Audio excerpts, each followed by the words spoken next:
Good morning, everyone. It's Saturdays. No, it's Sundays with Shanté today.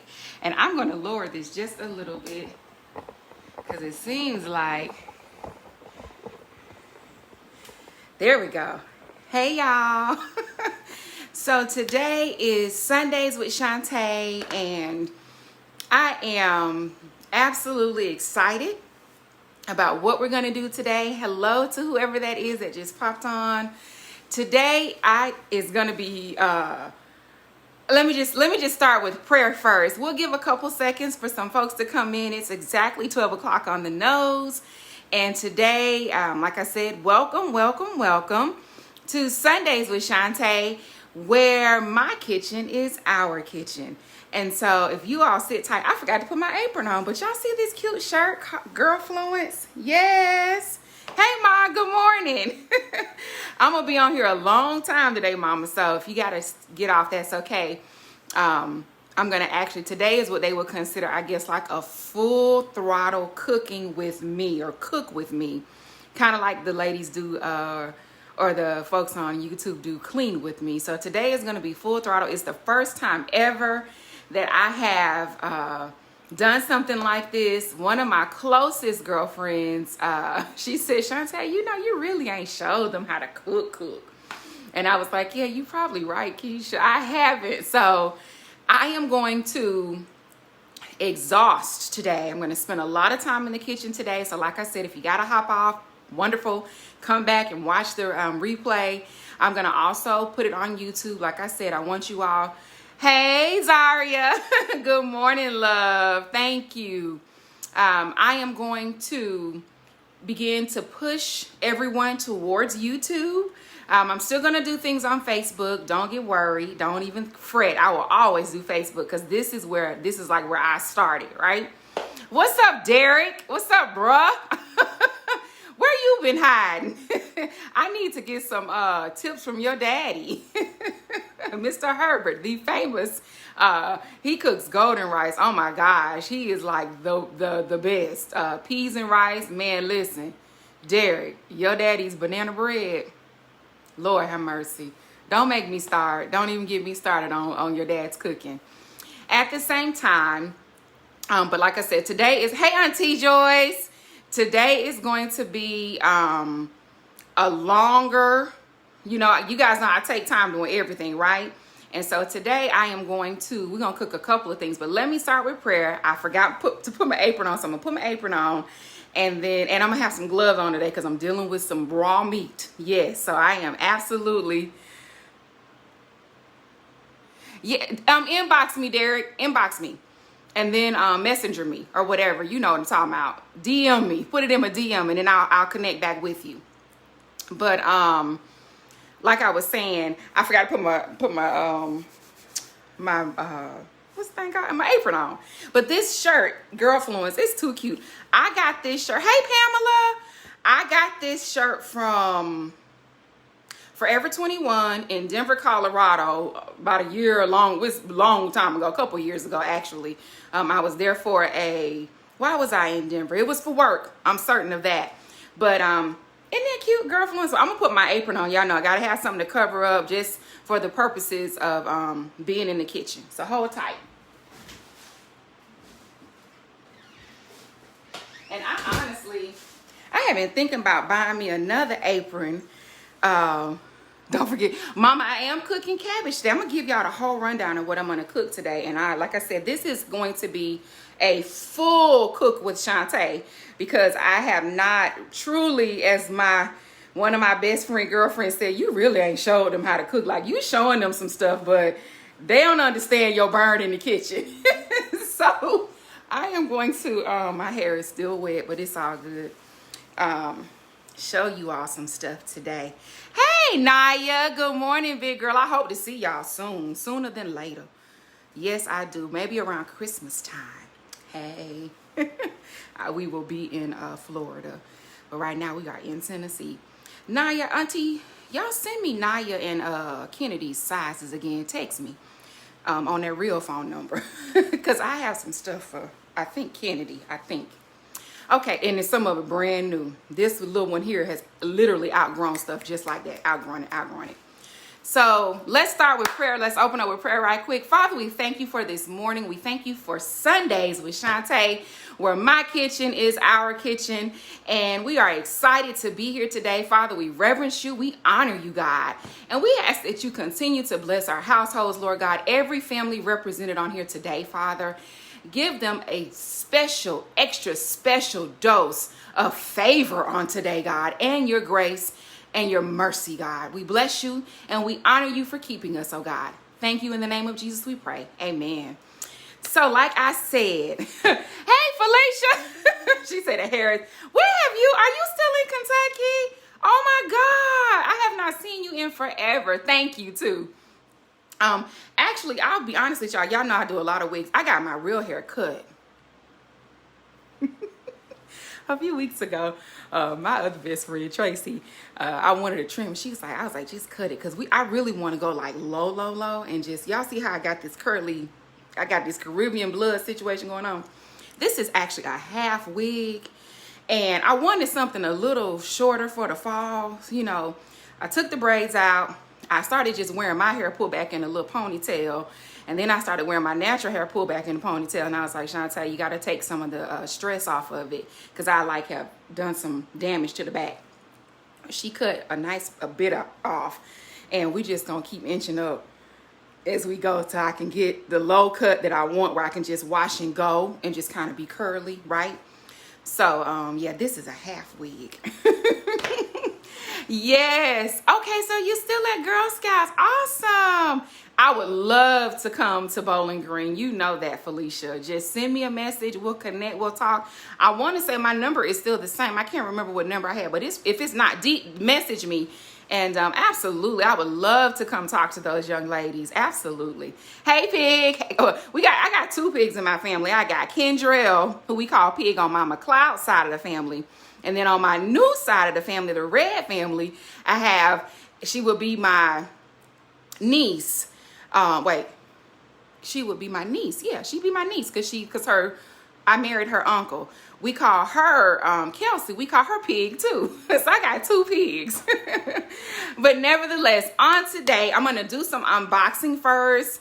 My mommy is Miss Piggy. Yes, she is. That's Janiyah typing. But I'm gonna do some unboxing. Y'all know I got some treats, right? Some goodies, right? I got some little toys. I like to play with some kitchen stuff that I ordered. And then we are going to do several things today. I'm gonna do a full menu. Like I said, this is the first time ever that I have done this. So we'll be on here for a long time. It'll be a little lengthy today. If you need to hop off, hop back on, hey, do your thing. But I'm going to continue to be consistent and make sure that I follow through on this complete cook with me today. So, hey, bruh, I see you, Etta. So, I'm going to do a skillet chicken, just using some chicken thighs. I'm going to show you all how to make, well, let me back up. Not only have I not been doing the full throttle cooking with y'all, it's the fall, right? So most people are preparing for Thanksgiving and Christmas and the New Year. And for whatever, you know, you have guests over all this time of year, people have guests a lot, right?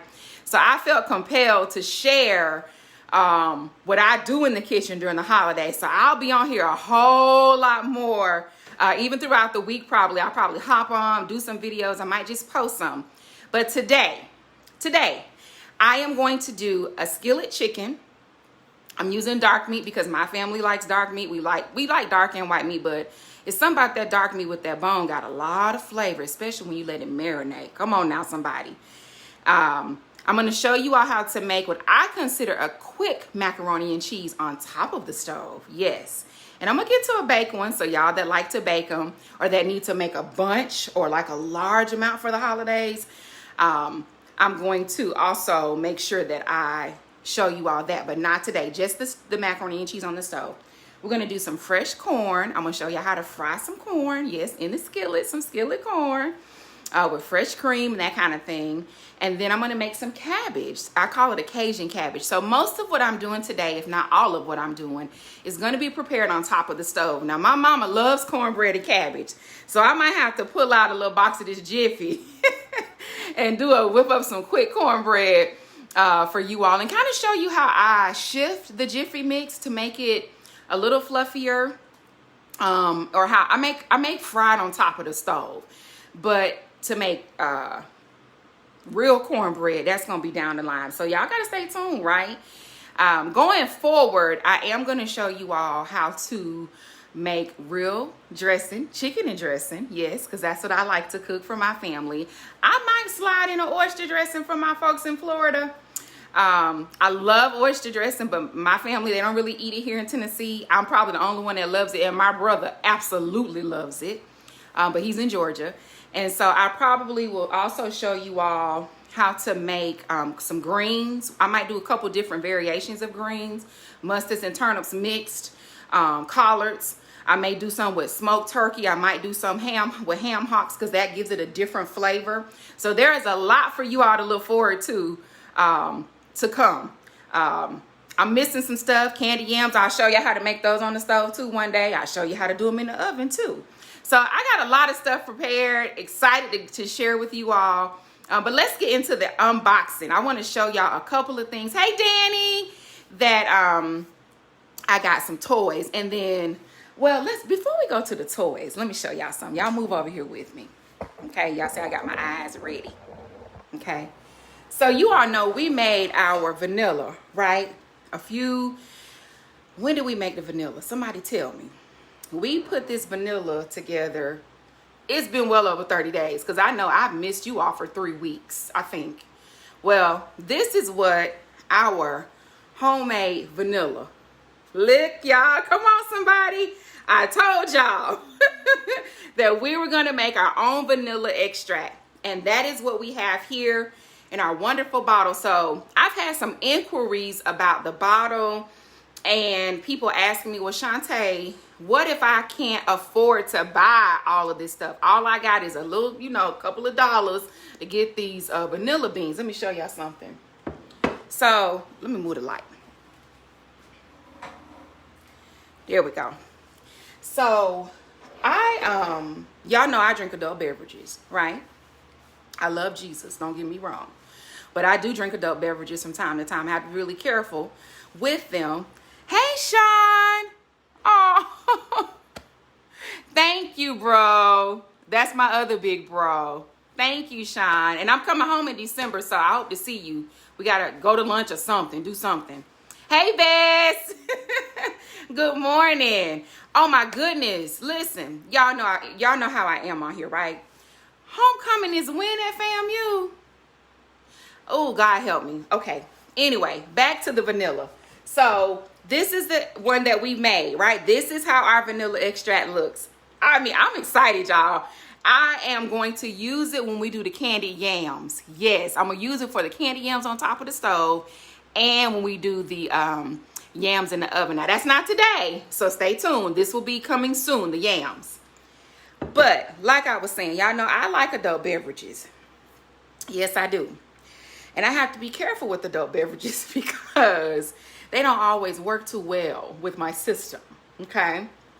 Well, for those of you that may be questioning, Shanté, okay, listen, how can I get the best of both worlds? Can I get that bottle, make me some vanilla, and have me an adult beverage? I bought this Hornitos, right? Bought this Hornitos. I call myself cleaning it out. It's a little dusty. All you got to do, listen, y'all, when you peel this off, you could peel the label off, right? And typically, y'all know I have no nails. It's just going to come right off, right? So when you peel that off, now this was the margarita and it was delicious. When you peel that off, and you got to go back and wash that off and scrub it off. I'm going to throw this away. So this was a Hornitos bottle originally. This is almost the same size bottle. Oh, 10 minutes from the airport? Yes, ma'am. Okay, we're going to talk about that. Hello, somebody. What I got to fly? American? What flight? I'm peeling off all these labels, right? And they should peel right off. They should. You shouldn't have no problems getting it off of there. So now for those of you who are like, Shanté, my money got to spread a little, you know, a little wide. You can get 2 for 1. You got your Hornitas, your adult beverage. I think these were like 10, I think it's like $10 or $12 for one of these Hornitas. You get the bottle, and all you got to do is make sure you do what? Get you some vodka. Remember, a decent vodka and your vanilla beans. I am going to do another one. I don't know which extract I want to put in this one, but we're going to use her, okay? So, get permission from our brother-in-law and girl, I know, right? I probably need to be asking more questions, but I don't always ask. Yeah, I'm going to work on that. And it has a top, y'all. Look, it's got a natural cork. So, you get 2 for 1. You get more bang for your buck if you buy you an adult beverage. Now, for those of you that don't drink adult beverages, listen, go to Amazon and get you a bottle. Or get you one of these. This was a kombucha bottle. This was a one of those teas I like to drink. And I've saved this one. Now, I'm going to tell you, that husband in love, brother in love you talking about, he was like, throw that bottle away. He'll throw away anything. I was like, no, I'm going to need that amber colored bottle, because I'm going to tell you all, with that extract, as I read and researched it more, the amber bottles work better with extracts. It's the darkness of the glass. So this was, and y'all see the anchor? Come on, that's the other reason why I kept it. I love anchors. I love what they mean when you're talking about being anchored in Christ. So if you don't drink adult beverages, find you some kombucha. And you can get you 2 bags for your buck right there. All right, so this is another type of bottle. So that is our vanilla. And we're going to keep letting it sit and rest. And then I went to Memphis. I told you all recently. I go to Memphis a lot. But I went to Memphis recently to have my 9-year-old's spa birthday party. She had my bonus daughter. And I had an opportunity to go to, I took them to Altered State, if you all know what that is. But nevertheless, I bought passion fruit balsam from this place called Vom Foss. And I may be mispronouncing that. This one is a passion fruit vinaigrette. I don't know what I'm going to use with this. It's a passion fruit balsamic vinegar. Now, I can make a vinaigrette with it. I got this kind in a little bottle. And then I got another one called Honey Balsamic Star. And this one is this bottle. We're going to use these at some point. But these are just, like I said, y'all know I'm unboxing some stuff with y'all right now. These are just some goodies. And then I got some extra special goodies. Y'all hold tight. I'm excited.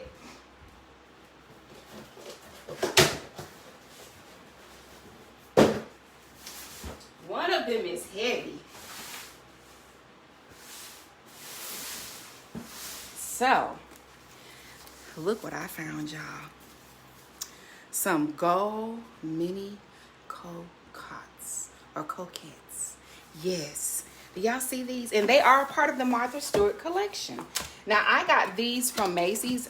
I think Macy's and Belk might carry them. Martha Stewart brand. These are ceramic. And you can put, if you got a small group of people coming to eat, y'all look, these, listen. Look at that. I told y'all I was going to unbox them with y'all. Isn't this cute? And y'all know how I am about gold, right? Listen. Look at her. Look at that. Isn't that doll? Isn't she cute? Now, I would prefer my name on there, but you know, Martha doing her thing. I ain't going to take no credit from her. However, look at that. And it's pretty deep. So you could either bake in this. Yes, this is dishwasher safe, not microwave safe, and it is oven safe up to 450 degrees. So you can bake whatever you want in this. You can bake your macaroni and cheese in these. You can do little pots of yams, mashed potatoes, whatever it is that you want to, you know, put in these. Or you can cook your food and then serve it in this, because that is so cute. Now, y'all know you get 2 to a box. Y'all know Shanté. There are a total of 6 chairs at my dining room table, so I had to get 6. You get 2 in a box. So, and I will tell you all, they were less than $15. So you got to keep your eyes open for some of these bargains and things that I'm finding. But I thought these only appropriate for Thanksgiving. Aren't they cute? Right, go to Macy's.com right now, right. These are so, I mean, I have regular like ramekins, but these are not ramekins because they have a lid on them. So I may be mispronouncing this, but it is I always call them I can't even get it out. Cocottes or coquettes. Yes, mama, got to dress it up. Yes, Seafood Max would go so good in here because you could put that macaroni and cheese in there and let that bubble over and then put that lump crab meat on top and sprinkle a little bacon with a little bit of parsley. Listen, Bess, you know that's on the menu, right? Come on. So that's that. And then I got my big grand baby that I want to share with you all. This one is my last unboxing, and then we're going to get into the cooking. But I got to get some scissors, so y'all hang tight. Don't go far, all right?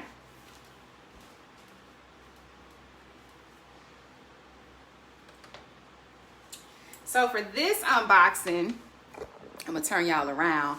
This box is really, really heavy. Really, really heavy, okay? And I'm going to have to, let's see how we're going to do this. All right. And remember, safety, when you're unboxing, you always take the scissors away from you. All right, look, y'all can look down here with me. Yes, for the lobster macaroni and cheese. My family loves lobster macaroni and cheese, especially my folks in Florida. And my auntie Janet, she likes it too. Now this unboxing, whew, honey, I've been waiting on this one. And we're going to use this box today. This one I got, let's see if I can get it out of here. There we go. I got this from Walmart, y'all. And you all know who Drew, what's her name, Drew Barrymore is. This is her line. I can't pick this up now, so y'all got to bear with me. I'm going to have to pull the camera down so y'all can see. This one, y'all can see her picture on there, Drew Barrymore. This is from her line, and it too is a doll baby. Make something beautiful. Oh, honey, we are today. So, let's get all this extra out of here. It's heavy too, y'all. It's called Beautiful. Look, ooh, it's heavy. Whew, Jesus, I'm out of breath opening this one. It's called Beautiful Cookware. So let's see here. I gotta get it out of here so I can show y'all. I probably should have opened this one before that now. But it's all good. That's my little Dapper Dan. Whew, Jesus. This one. Oh, it's your beauty. Okay, once again, y'all, this is it's beautiful. It is a 6-quart enamel cast iron Dutch oven. Make Something Beautiful by Drew Barrymore. And this one is exclusively at Walmart.com. So Walmart is where you're going to get this from. Let's put that over there. And let's unbox her. Oh, Jesus. It's heavy too, y'all. I'm talking about extra heavy. All right, so let's get the lid. I'm just dropping this right here. Ooh, isn't that pure? Ooh, look at there. Isn't that nice? Come on now, somebody. Get your little instructions. Probably ain't got no recipes in here. Let's see. No, ain't no recipes, y'all. Just tells you how to clean it before use. Stovetop use, oven use. And I will tell you, one of the reasons why I like a lot of Dutch pots, and I use and cook with a lot of Dutch pots, is because they can go, when you have a gas stove. So for example, let me show you all something. You see the back of that? That's from the heat, right? From the gas stove. This is like a silicone handle, but it still burns. So you got to be careful when you got to be careful with what type of cookware you're going to use, especially when you got a gas stove. Do you need me to buy one for your Florida's vacation? Hey, Auntie Janice, who? Mama, no. Don't you buy no pan. Hey, Nikki, don't you buy no pan unless you want one. You about as bad as Miss McCrae. Miss McCrae says she ordering and she just gonna lay in bed and look at her stuff, but she can cook, she can burn. So this is the base, y'all. Let me take the little, I'm so excited. This is probably my favorite. Okay, Derek, I'll check it. Until you say I have one in red and I've been wondering what to do with it. Oh, your Dutch pot? Anything. You can cook greens in it. See, this one is a 6-quart. Y'all see that? It's kind of deep. It's not real shallow. Now I got some Dutch pots for you. But this one is my new baby. Isn't she cute? And I'll tell y'all something else too. I'm gonna pick it up for y'all. Isn't that nice? Look at that one. So guess what we're gonna use this one for today? Our chicken. That is the bling for me. Yes, you say you. But you know what? That's a part of why I love, like, people talk about cooking and sometimes you got to find that thing that works, Danny. Like, it was the bling on this one for me. Seriously. And I'll share with you all the one that I'm going to cook the macaroni and cheese in today. So you see this top, this finial? I ordered some that are heart-shaped. And you can change these out. I need a screwdriver. If you find them, you can change them out. So for the Valentine's Day, I change out the knobs. I know, doing the most, honey, with the least. Play with it. So that's our unboxing for today, y'all. I'm gonna leave these sitting right here and we are going to get into our cooking. Yes, we are. So you all may wonder, what are we going to do first? I'm gonna wash my hands first and then we're gonna get into some cooking. Now you all might be asking me about, I could have showed y'all my new, I'll show y'all that later. I got some new fragrances. Hey, Miss Wanda, how are you doing? Oh my goodness, it's so good to see you on here. Ah, how I miss our conversations. So, let's put my little soap back. I gotta first tell y'all what happened to me. She said, reread Danny's post. Oh, you talking about my ring? You are too funny. Okay, so I'm gonna show y'all the ring one time for my cousin because they haven't seen me in person since I got married. So she said she's distracted by the bling. I thought you meant the bling on the pots. So this is the ring. If you all can see it. My hands are always ashy. I don't know if y'all can see it better like that or not. I will tell you that this ring has caused a lot of distractions. And you know, sometimes you think something, well, let me talk about me. I can't talk about other people. Like, Lord, you know, I used to have these fancy dreams about what kind of ring and stuff I wanted, right? And so when I got to pick the ring I want, I was like, oh, okay, I see you, Tay. This ring, I have probably got more questions and more eyeballs and people stopping and like literally stopping me about the ring because I keep it on, you know, I'm not paying it attention because I've gotten used to it. And it's my wedding band, right? It's my wedding ring. So my marriage ring, I should say. So I don't really I don't sit there and be looking at it all day. But I will tell you all that it has been a blessing and it's actually opened up some conversations with other people in regard to marriage and kind of how it all happened and my story, my journey. So yes, thank you, Danny. I didn't even think about that. I was like, oh, the bling on the pants. However, so let's get into our cooking. So typically when you start cooking a full meal, you want to think about what item is going to take the longest to prepare. What's going to take the longest to cook, because you don't want to be in the kitchen all day, right? We've been on here 29 minutes, so to speak, and I have just really been doing unboxing with you all, right? So we're gonna be on here, like I said, for a while today because we're going to do a skillet chicken. We're going to do some cabbage, or Cajun cabbage. I'm going to show you all how to make macaroni and cheese on top of the stove, and I'm also going to make some fresh corn. I'm going to cut the corn off the cob. We're going to fry us some corn up today. Okay, and so I had not technically done a full cooking with me where, like I like to say, welcome to Sundays with Shanté, where my kitchen is our kitchen. And so I really want you all to hang in there with me. it will be a full cook with me, kind of like the YouTube ladies be doing, and I meant to say they be doing, how the YouTube ladies always do the clean with me, and they're like hour long or hour and a half long. So I don't know how long today will go, but hey, if you need to hop off, do that, hop back on if you do that, and come back and watch the replay. It's absolutely fine. So we're gonna do our chicken in that black pot. I already have my water on the stove for the macaroni and cheese, and I should have had it boiling while we were talking, but that's okay.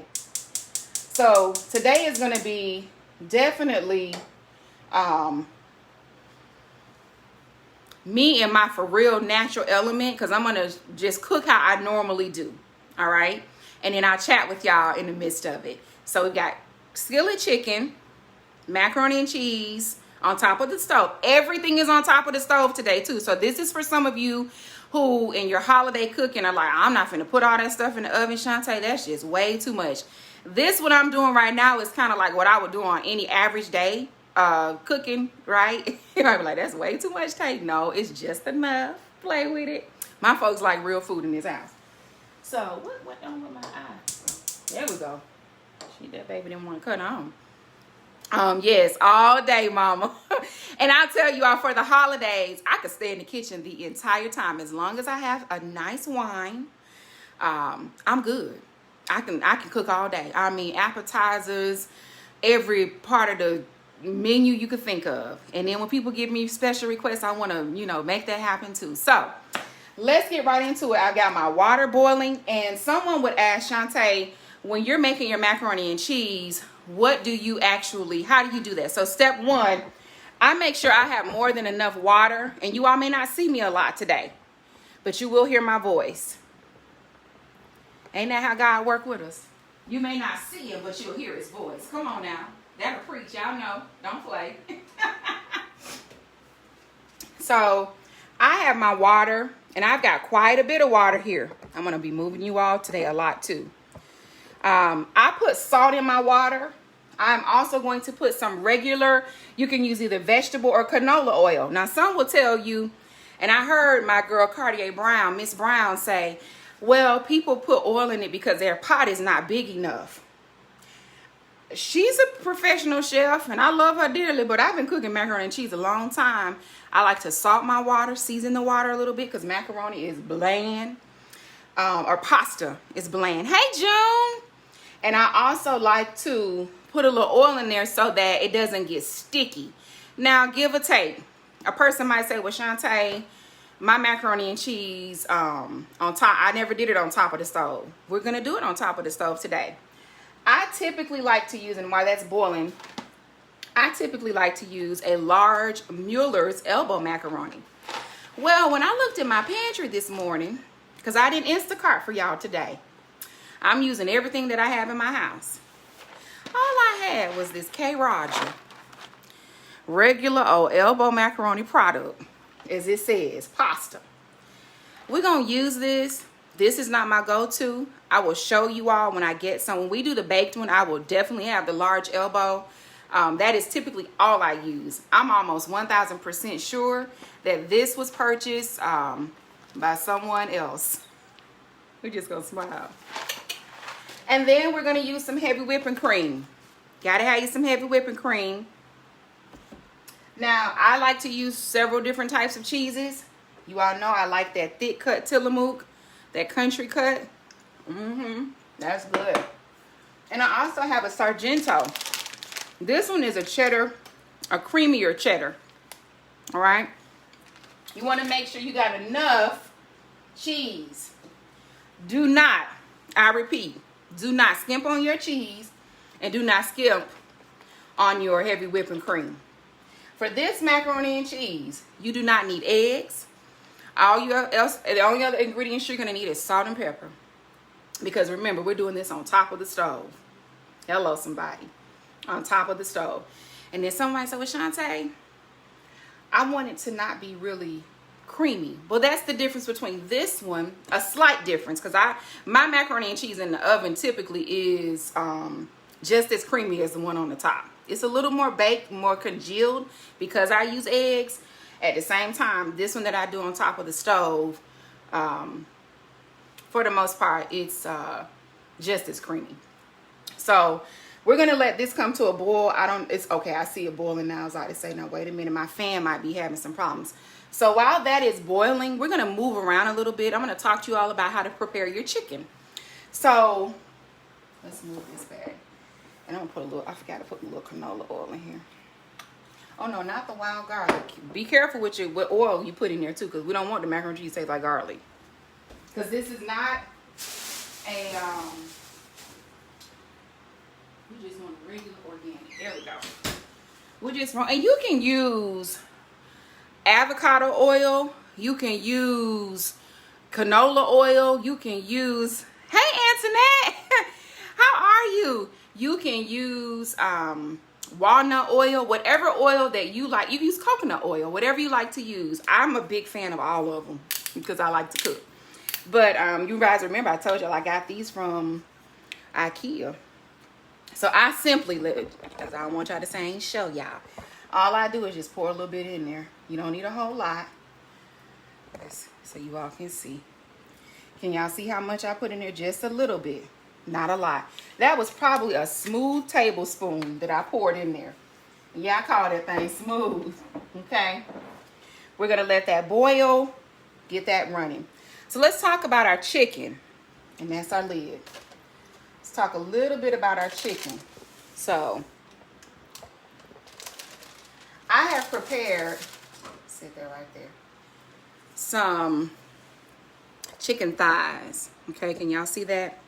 And you might be like, Shanté, what is that brine and that juice in there? Come on, somebody. Y'all see it? And yes, I wipe off all this edge. I like all of that clean. Yes, clean. So you want to be a clean cook. The only thing, or I shouldn't say the only thing, but what I have put in this roux. Let's start off. When I clean my chicken, I use vinegar. So I use water.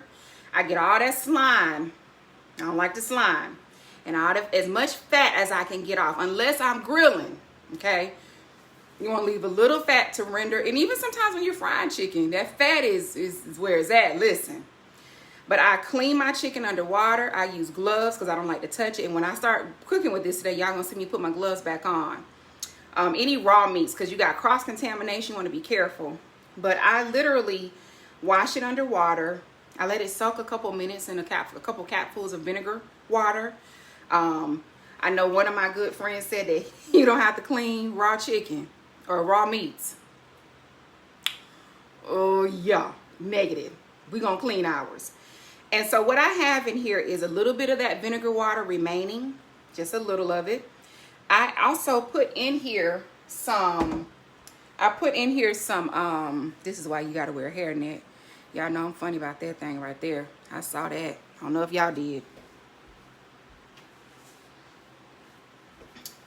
Okay, back to our chicken. So I put smoked paprika. Y'all want to see what I use. Okay, here we go. Welcome to the cabinet. So I used smoked paprika.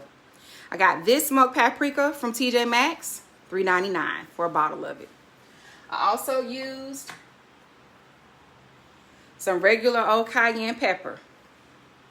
And I sprinkle, I can't give y'all no measurements because that's not how I cook. I use some regular old black pepper because my chef's pepper is missing. I can't seem to find it. The Lobster barbecue while I was out of town. So we shall see. I use a little bit of this Lowry's garlic salt. Y'all can see I'm running low. I use some lemon pepper tones. Sprinkle that in there. I use a little bit of Lowry's. Sprinkle some of that in there.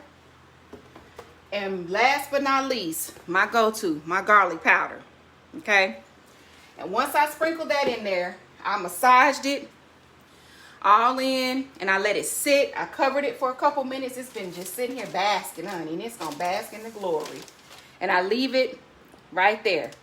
Just let it sit right there and let it do what it do. Okay? So that's the seasonings that I use for the chicken. And like I said, one time, one shout out for my granny, she would say, now, you know how people say you gotta let that thing marinate. She would say, y'all gotta let the thing ministrate. We say, nah, granny, that ain't the right word. That is so not the right word, granny. But you let it marinate, let it sit there. Now sometimes if I'm frying chicken, I might soak it in buttermilk. Come on, somebody. Buttermilk. Yes. This thing should take 10 minutes to boil. That's a lot of water in that pot though. I'm gonna have to turn my fan down. So we're preparing for our macaroni and cheese. I just showed you all what's in these chicken thighs. Now let me back up to the chicken. So I took some of the skin. You get 8 pieces in the big pack. Used to get 10. Some packs used to get 12, but we're not gonna talk about what's going on right now in this situation, supply chain.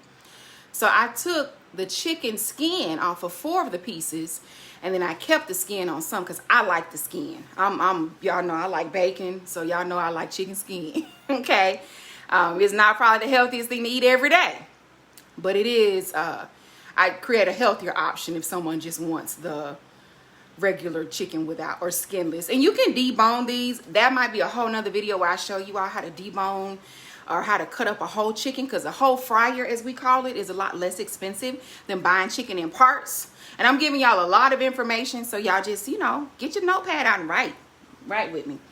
So let's move on to while that is boiling. What we can do next, and y'all be like, well, Shanté, you're not gonna show us one thing at a time? Nope, I'm not, because that ain't how I cook. Remember, this is how I cook. We have our corn. I'm gonna use some fresh corn, and I'm gonna cut up my cabbage, and let me get you guys down here so y'all can see. Okay, I'm gonna cut my corn up. I've cleaned them, taken all the strings off of it, and then we got our cabbage right here. All right, so I'm gonna wash my hands. I wash my hands the whole time, y'all, so just know that. Those of you that have been watching and been on here with me, you know how this thing goes. I rinse and wash, or as my granny would say, honey, rinse that thing off. And then I'm gonna wipe my face too, because I'm sweating. Y'all gonna be like, where's she going all the time? Where's she going? All right, so the other thing when you're working for let's move this. That's for something else over there. And this for something else. Let's move these peppers. Another thing I want to tell you all with your countertops. So this countertop, I use a couple of different products, but this one has been the most recent. This Fleur de Sel. So salt flower of the salt. Notes of verbena, juniper, lily, and rose. Recommended for non-porous surfaces, including wood, granite, and stone. So this has been my little go-to. As you can see, I need to refill it, and I do have a refillable bottle. So I use a lot of different products in the kitchen to keep areas clean. I like things that have a fresh scent to them. So let's get into cutting our corn. So some would say, did you shuck it? It's already been shucked. Our water is boiling right now. And this is what I may need to do so y'all can really see and get into this thing, right? Here we go. So y'all can have an aerial view, and I could just turn y'all with me. There we go. So with our corn, I'm going to shuck it, and I'm going to use a bowl. Well, I like to use a bowl better than, let me get a bigger bowl. I think I got one in the dishwasher. I do. Well, I thought I did. Yep, I do. Y'all know how I am on my pink bowls. Y'all see her. There she go. And guess what? Our water is boiling. I don't know if y'all can see it, but she boiling, right? And like I said, we're gonna be all over the place today, so don't y'all come for me. Just stay with me. And we're not gonna boil the whole box. I'm only boiling half of this box, y'all, and I can eyeball it because I'm good at measuring. Pour it slow and low, so you don't use the whole. That's plenty. I should have showed y'all the before and the after, but you can see kind of where you at halfway. There should be 16 ounces, yes. So you want 8 ounces of this. And if you need to use a measuring cup, use one. Like I said, I typically don't. And so I'm going to leave that there. I am going to stir it a little. So those macaroni noodles or that pasta, and you can use any kind of pasta, right? You can use penne, any kind of pasta, depending on, what you're cooking. But we are doing a regular Just plain macaroni and cheese. So I'm going to set my timer. Let me share something with you all about your macaroni and the length of time that it should boil. The box might tell you 10 minutes. I think it does. Yeah, 8 to 10 minutes. More like 7. Okay? I don't care what size the pasta is, no matter how much pasta, because what's going to happen is you put your cream and your macaroni and cheese in there, that pasta is still cooking because the temperature is still hot. Hey, Stacy! So just be mindful of that. So we're going to leave that. We're going to put our timer on. I'm going to time it for 6 because I've been talking for a second. And at 6 minutes, I can come back over and check it, right? And give it another minute or 2. So you guys listen out. We're going to head back over to the corn. And I'm taking y'all with me. Yes, I am. So you can see and you can watch. And make sure y'all sink area is clean. I can't stress that enough. All right, so here we go with our corn. Get another cutting board. I have so many cutting boards. I got plastic cutting boards, bamboo cutting boards. I got them all, honey. So look, we are going to do our corn. Get y'all a little closer so y'all can really get into it. And y'all can see. Y'all don't say, Tay didn't show us.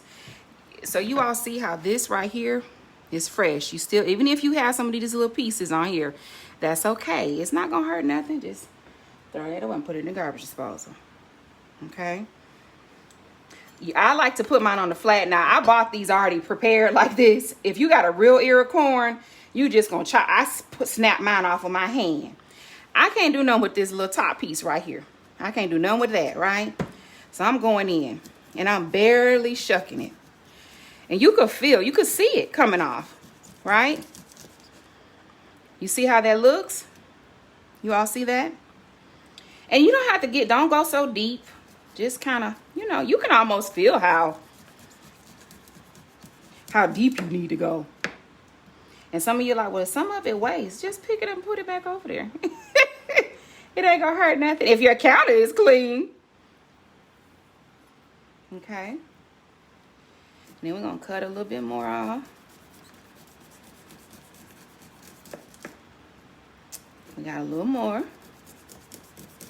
you like, Tay, you going to do all 4? Yep. Just imagine if you had a lot of people to cook for and you want to fry corn. There is a labor. This is a labor of love. Listen. And you know what? We're not even going to put it in there. Well, yes, we are, because we got to do something different in the pan. Hello, somebody. Y'all see that? And I don't waste anything. Hello. Learned that from my great granny. Just gonna keep cutting. And these little 6 minutes we have should give us ample time to get our corn ready. And you can almost tell if you cut too deep. You could feel it. Okay? See that? It's taking out every bit of it is off of there. And you don't want to cut too close to that. And yeah, I'm going to get all of that because I'm not going to waste my stuff.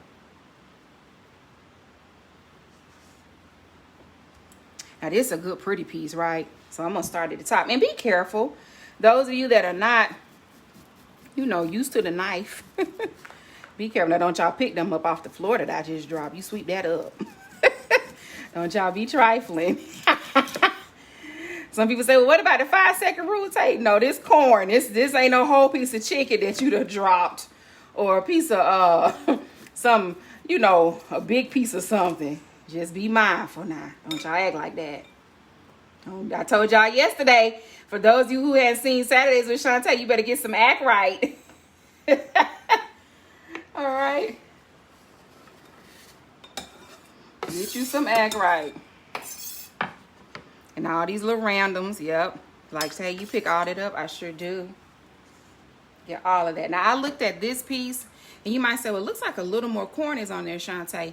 I'm not about to dig a little deeper on that. We're just gonna leave that like that. What I will tell you all, some of you that like corn chowder, listen. You could take these corn husks and make you a base or like a bechamel sauce. and boil that down with you some heavy whipping cream, but you got to remove them. You got to remove them. Listen, it's going to give you some good flavor, some excellent flavor on some stuff. All right, our 6 minutes should almost be up. Almost. Yep, told you. We have 1 minute and 21 seconds. So we got our corn cut up.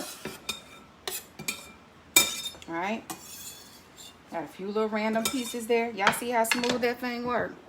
So we got our corn. Our corn is ready. Now all that I dropped, you just gonna sweep that up, right? Hey Felicia, you gonna sweep that up. You're not gonna pick that up, and I'm gonna leave that alone for now. Okay. Rinsing my knife off. Yes, as they say, rinse it off. Put my cutting board in here. I am the type of person I like to clean as I go.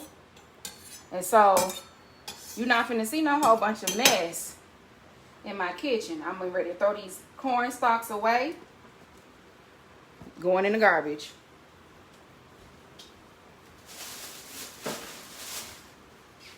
And we'll worry about that on the floor later. Rinsing this off. Come on, somebody. And all this corn that I had in the sink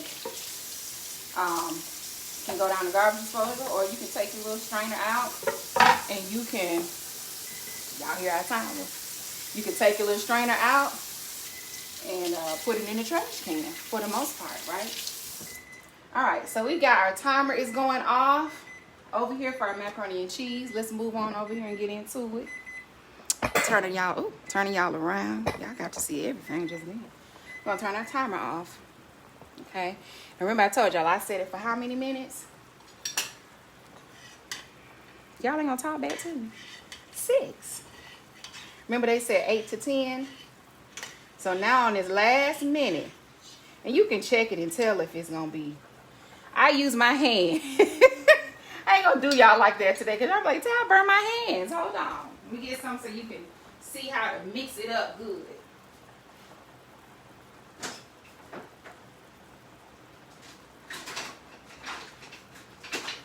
Y'all know I'm always looking for something. My spatulas and spoons and things that sometimes others may have put in misplaced and put somewhere else in my kitchen. But I need my items, so I'll go ahead and put those right there. So that's still boiling, right? I'm looking for my yellow spoon. Come on, somebody. I might have to call the people that live here and ask them, have they been bothering my things? Because I don't see my spoon.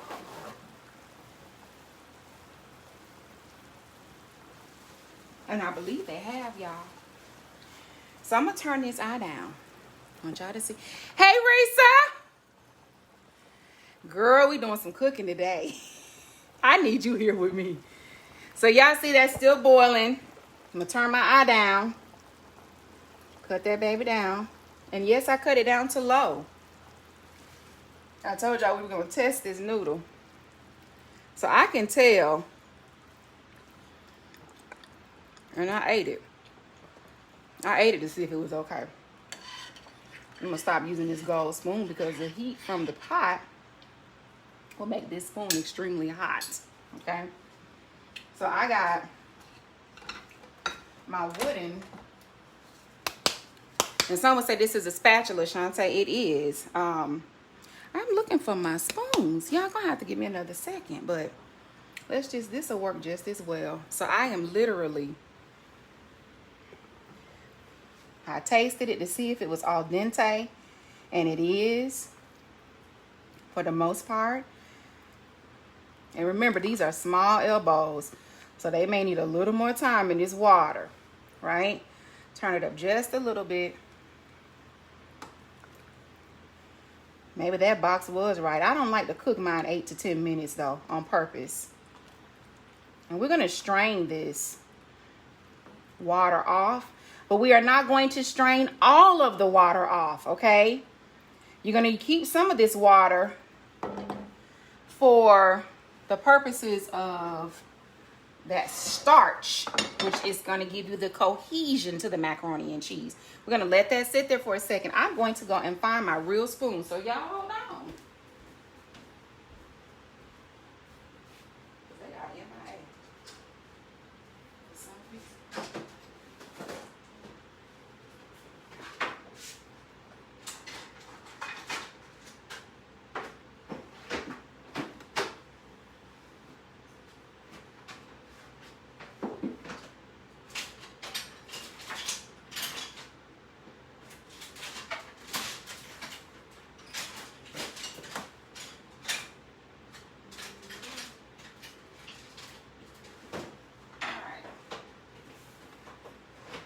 Case of the missing spoon.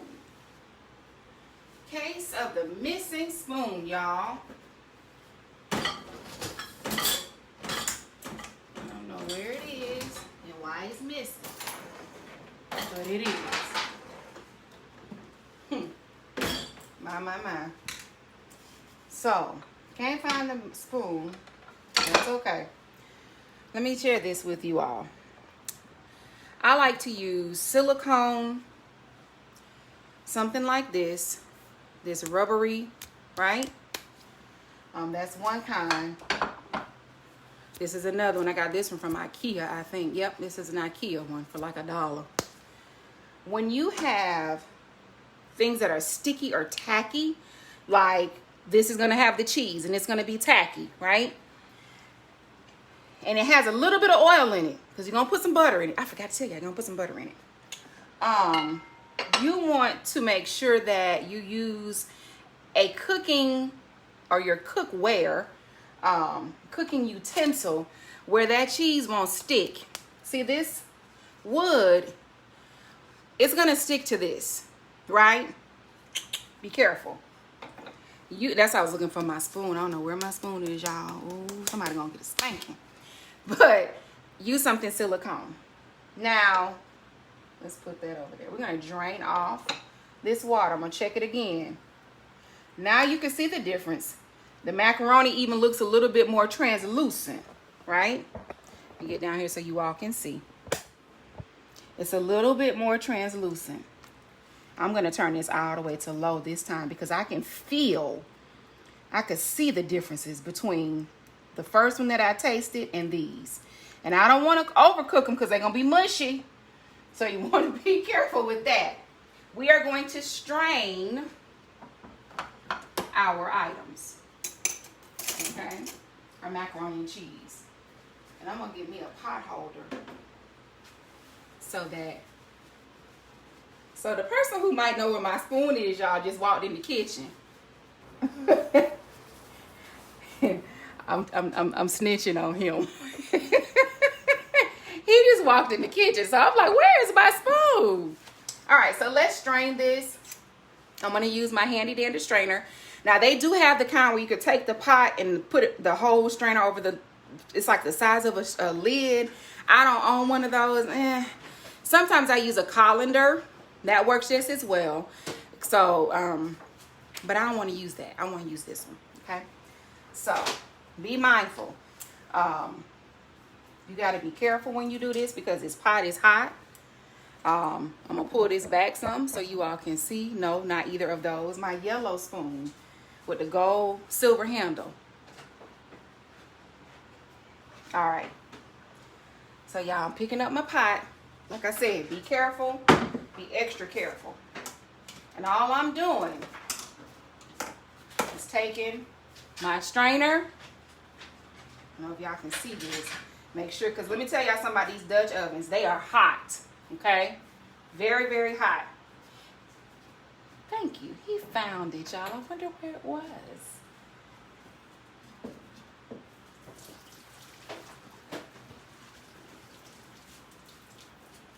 All right, remember I said we're going to keep a little bit of that water. As you can see, I kept some of that water in there. All right, I didn't pour all of it out. Now, you all won't be able to see me this time, but I want you to be able to see what's happening in this pot. Scooch over just a little. so you all can see. We're gonna go ahead and make our macaroni and cheese. Now someone said, well, Shanté, did you lose any macaroni? Like 5 pieces, and that's okay. Sometimes, you know, it happens.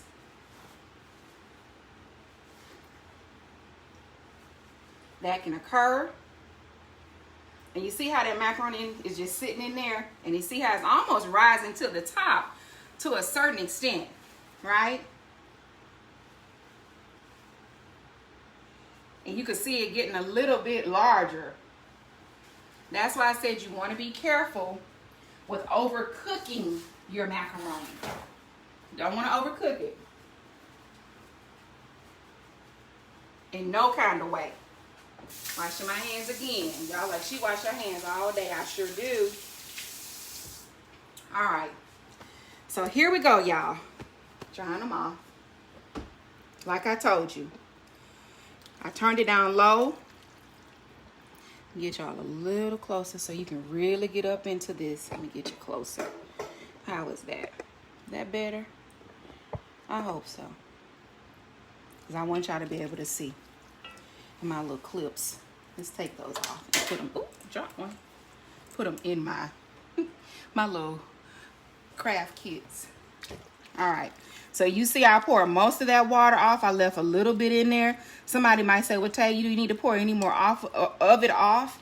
Honestly, I don't have to. But when I look, I may need to make some slight adjustments. So I might pour a little bit more of that off of there. Just a tinge. Okay? Just a tinge. There we go. I literally poured out probably about a tablespoon. So you all see now, there's still some in there though, right? I want y'all to get closer. There we go. How is that? All right, so at this point, you might say, what's next? My cheese. I'm putting all this in here. Yes, I am. That's a lot of cheese, right? And it's okay if it is, because this is your macaroni and cheese. This is your macaroni and cheese. This is your macaroni and cheese. I don't know what that is, like some kind of lettuce. All right. So I'm just mixing it in. I didn't put any seasoning in here yet. Just the cheese, y'all. Just the cheese. And you can see it getting kind of milky and creamy, right? Got another thing of cheese. This one here. I like the Tillamook cheese the most. It is by far my favorite. And this one looks like a cheddar. I'm not going to put all of that in. I'll put just a little bit. Y'all see. Y'all see the bag. All right. And my heavy whipping cream. Shake it up really well. Now I pour till I fill it. Right? That was probably about 1/3 of a cup. And all I'm doing is stirring. Stirring it in. You're like, okay, wait a minute, Tay. I might put a tinge more, because I know that I'm going to put more cheese in here. And all I'm doing, I'm going to add a smidge of salt. Okay? And like I told y'all, I can't find my chef's pepper. I believe somebody has used it all. I need to go down to the farmer's market in Atlanta. And I'm going to sprinkle just a little pepper for taste, right? You can always add more, but you can never take away. So when you're mixing and putting your seasoning in there, do a little at a time. Little by little. Or as we like to say, just a pinch. Just a pinch. And you all see how creamy that is. Now, you know, I said I was going to add some more cheese because I like mine cheesy. I started doing this macaroni and cheese because little Ashley, she doesn't like the baked macaroni and cheese at all. So I started doing this. You all see how smooth that cheese, how it wipes off? Versus if I were to use this, let me show you. If I use this, how it sticks on there. See the difference? And it's hard to get that off when you're washing your dishes. You got to let it soak for a couple of minutes before you can get it off of there. That's why I don't like to use a wooden spoon when making macaroni and cheese, or like I said, something where it's sticky. It's good to use the wooden spoon though in these types of vessels, in your pots. Now I'm gonna add a little more cheese, y'all, because my folks, like I said, they like it. And would it hurt that go on and add the rest of it? Somebody like, no. Auntie Janice over there cringing if she's still watching, because she is so not the cheese person. All right, I'm adding more. And I want to see what it tastes like, y'all. Let it melt down too. Remember, this is a simple macaroni and cheese. And you're like, well, is it going to stay soupy? Nope. When I put this lid on here, when I put the lid on there, because it's in this Dutch pot, it's going to almost it's going to continue to cook. Let me say it that way. And we want that cheese to melt. And like I said, I make it this way because my baby does not like the baked one. But look how cheesy and creamy that is, right? And y'all know I might have to go and put the rest of that cheese in here, just because that's just because that's who I am, and we like it cheesy. Now what I am going to do, and I can use my spoon, I'm going to taste this. Let's just do a little taste. Chicken bouillon. No, ma'am. No chicken bouillon, Risa, but that's a great idea. Let me close it. I'm not putting no chicken bouillon on this on top of the stove. Not in my mac and cheese. But, and like I said, this is really a very simple macaroni and cheese. I do want to taste this and see if I have enough salt and pepper. And you blow. Perfect. Don't need no more salt. Don't need no more pepper. Watch your blood pressure, okay? Yeah. And your sugar. That is deliciousness in a Dutch pot, right? It's just perfect, and it's gonna continue to.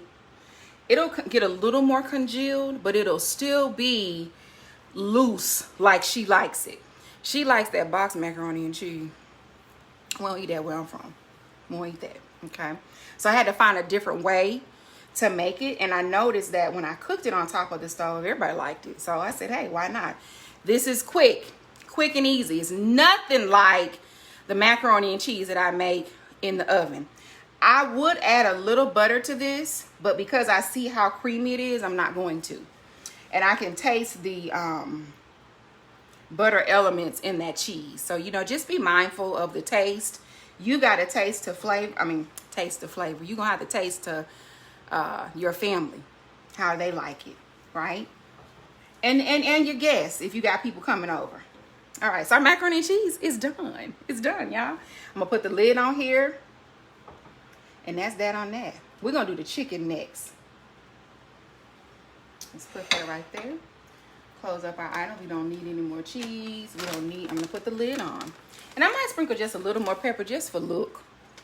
You know, just for, I wish I had my chef's pepper. I'm going to sprinkle a little more pepper on here just for, decor. That's a little. Ta-da. And then put that lid on there. Bam. She's ready. Ain't she pretty? And then for those of you that are not quite, you know, I'm a really clean cook. I like to wipe my stuff off. Wipe your pot off. Don't leave them handprints and fingerprints like I'm wiping my lid off right now. I like my stuff to be pretty. Let me tell y'all something about my Nana. My Nana cat. Yes. Anytime she cooks in her kitchen or she has dinner, you know how people dip the spoons, and we have a spoon for everything. Don't you double dip your spoon from the green beans to the macaroni and cheese. Don't do that. Every time you dip that spoon, when folks are done, she washes them. That's the same way that I am. I do exactly what my Nana does. I wash them spoons off. Not those spoons, but them spoons. Them, D-E-M, them spoons. Okay? You're serving, and even if you're, I'm real particular about people digging in my pots directly from the stove. I like to kind of serve them. Yeah. Or put them in a warmer, a chafing dish, and then they can go for broke at that point. Especially if you're having a lot of people over. I don't like everybody, you know, like I told y'all, welcome to my kitchen, our kitchen. Not everybody need to be in there while you're cooking, okay? And I know for some folks, that's y'all family tradition. Somebody do this, somebody do that. I am very selfish with the kitchen. I like to be in the kitchen alone. It's my place of peace. A lot of times it's my place of worship. I can just enjoy myself, right? And I just want to see people smile and be excited and happy when they eat it. I want to see how they feel when they taste it, right?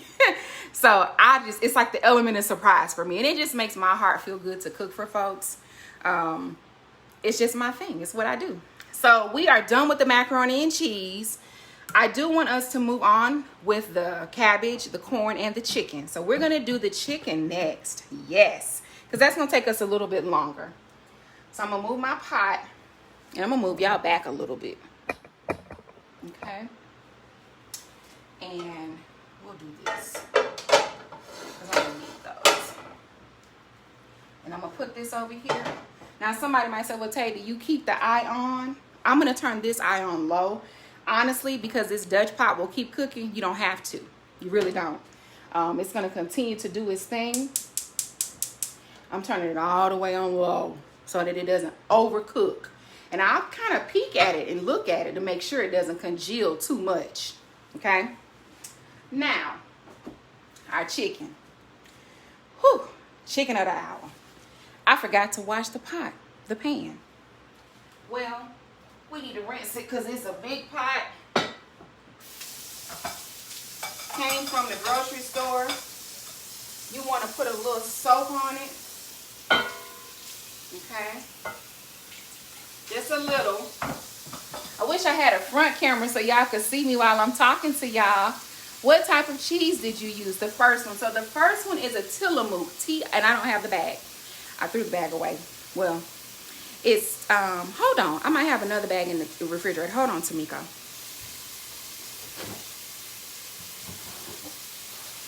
Do we have more Tillamook? No. Sorry. Dang it. I threw the bag in the trash, Tamiko. But I will post a picture because I do have a picture of the ingredients, okay? So just be mindful of that. So hold on while I wash this pot. This new toy. So let me ask you all. Y'all tell me in the chat, what kind of cheese do you use for your macaroni and cheese? What brand and what kind?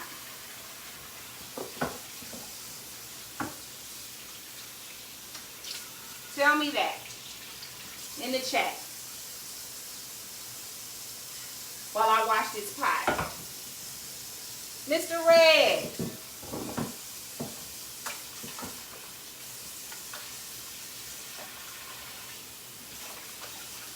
Can you bring me a water to drink, please? Cold. Thank you. Y'all see I'm working him right. I told y'all to tell me what kind of cheese y'all use. Risa, tell me what kind of cheese you use.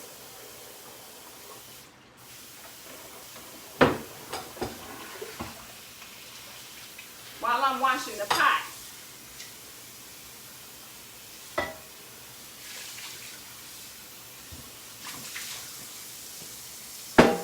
Ooh, okay, we got it clean now, y'all.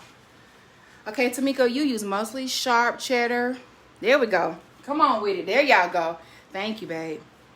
Because Tay-Tay thirsty.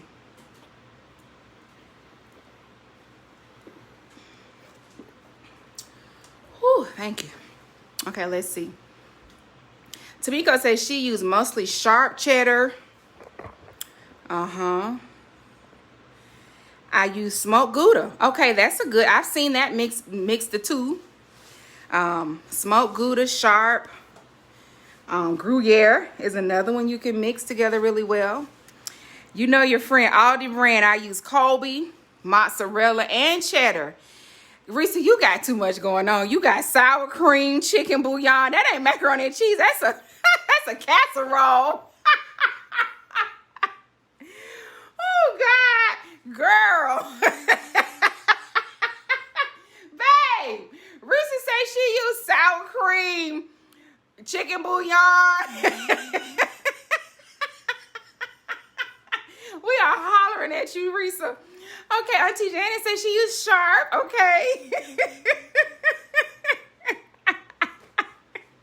Yeah, Risa, I'm gonna have to come watch you watch your macaroni and cheese.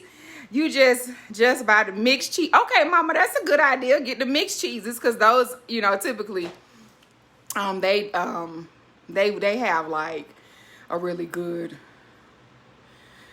girl. Tell TT she is right up. She already understands.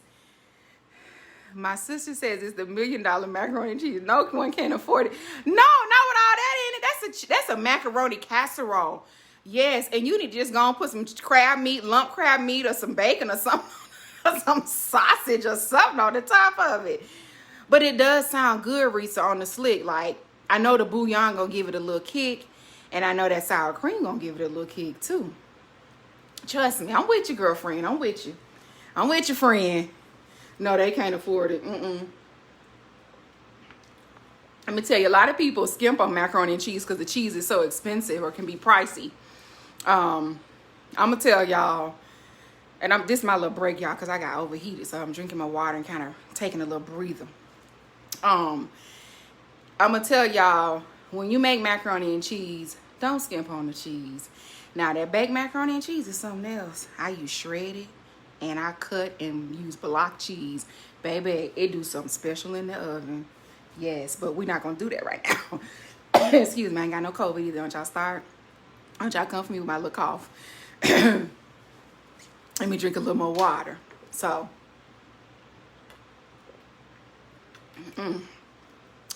Jesus. Let's say meat. Right.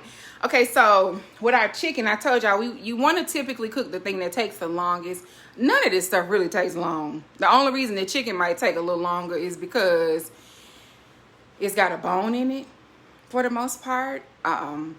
Dark meat, excuse me, typically takes a little longer than white meat. The temperature that you use on your stove can determine how long it's going to take you to cook something. If you all weren't with me today, I would be all over the place, right? Cooking how I do. I wouldn't, be talking to y'all and enjoying spending time with everybody. But, listen, I was so thirsty. Whew. They say when you're thirsty, you're already dehydrated. Mama, listen, Auntie Janice. Yes, Grandmommy Daisy did not play no games by her macaroni and cheese. I'm going to sit down with y'all for a second because I'm getting a little hot. I'm going to tell y'all something about my grandma. She didn't play no games when it came to her macaroni and cheese, right? Well, her macaroni and cheese, I love Sunday dinners, do you? Yes, I do, Tamiko. With her macaroni and cheese, you had to take that block cheese, listen, and you had to cut it perfectly in these perfect little cubes. Now, I'm going to tell y'all something about the block cheese. Y'all know that they sell the block cheese, especially at Aldi, for really, really cheap. They sell the cheese already in them little cubes. Come on, somebody. Saves time. Tamika, I do love Sunday dinners. I love Sunday dinners. I love the communication part of it, or I should say the community part of it, not communication, but the community part of it. I think a lot of COVID has kind of gotten people away from being able to do those, but also a lot of our grandmothers and grandfathers, like the big mamas of the family, because they're gone, you see that the family structure has shifted, right? For the most part. And so it is so important, I think, for us to kind of continue those legacies, because that's legacy. That is. I even mentioned here in my community, I don't know a lot of my neighbors. I truly don't. And the one that I know, I've known them for years. I can't tell you anybody on my street's name. Maybe some of the little kids, I can tell you their names. But as far as adults, I don't have a lot of family here in Tennessee. I don't have any, well, my new family, but they're in West Tennessee. They're in Memphis. So no, not a lot of family dinners with a huge group, but we eat dinner together for the most part. Dinner is our thing. It's our go-to. For Ashley and I in the mornings after little Ashley gets dropped off to school, breakfast is our go-to. He and I like to sit down and have breakfast together, and we just kind of talk about, things that we've been doing throughout the day, things that God has shared with us. It's kind of our come together moment as a married couple. That's what we like to do. You say, yes, the block cheese, we had to cut them. Yes, it was something about them in that cheese. And I'll tell you what I think it is. It melts differently. The size can determine how well it melts. So, Mr. Red, I need him to bring me one more thing, y'all. Before we get back into this. This is our commercial break right now. Hey, Otto.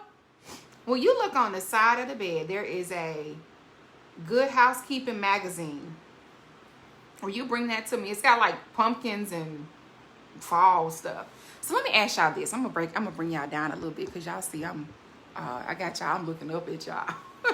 So let me ask y'all, what do you all like to prepare for Thanksgiving? What do you all like to prepare? Type that in so I can see. What is your go-to, thank you. What's your go-to dish for Thanksgiving? This is our commercial break, babe, because I got a little overheated. What'd you say? I can't hear you. Oh, he said watching the game. Okay, bye, thanks. I'm interrupting his football. Sorry. So what do y'all like to cook for Thanksgiving? Do y'all like turkey and dressing or stuffing? I'm not a stuffing fan. I'll eat it, but I ain't got to have it. If I eat stuffing, it needs to be like made with brioche bread and cranberries and nuts. Like I want it to be really rich, almost like a bread pudding type situation. A more traditional one. Right, dressing, not stuffing. Do you all like to do chicken? Do y'all like to do turkey? I think I want to do some deep fried turkey thighs this year. Yeah, that's kind of been something that's been on my heart and on my mind to do deep fried turkey thighs. I've been wanting to cook them forever. Do y'all do cranberry sauce congealed in the can? Or do y'all do cranberry sauce whole? Or do you make your own cranberry sauce? Y'all talk back to me. Tell me, y'all, while we talking. What do you all like? Candied yams, glazed ham. Okay, we like spiraled ham. My folks like spiraled ham. Now, let me tell y'all something.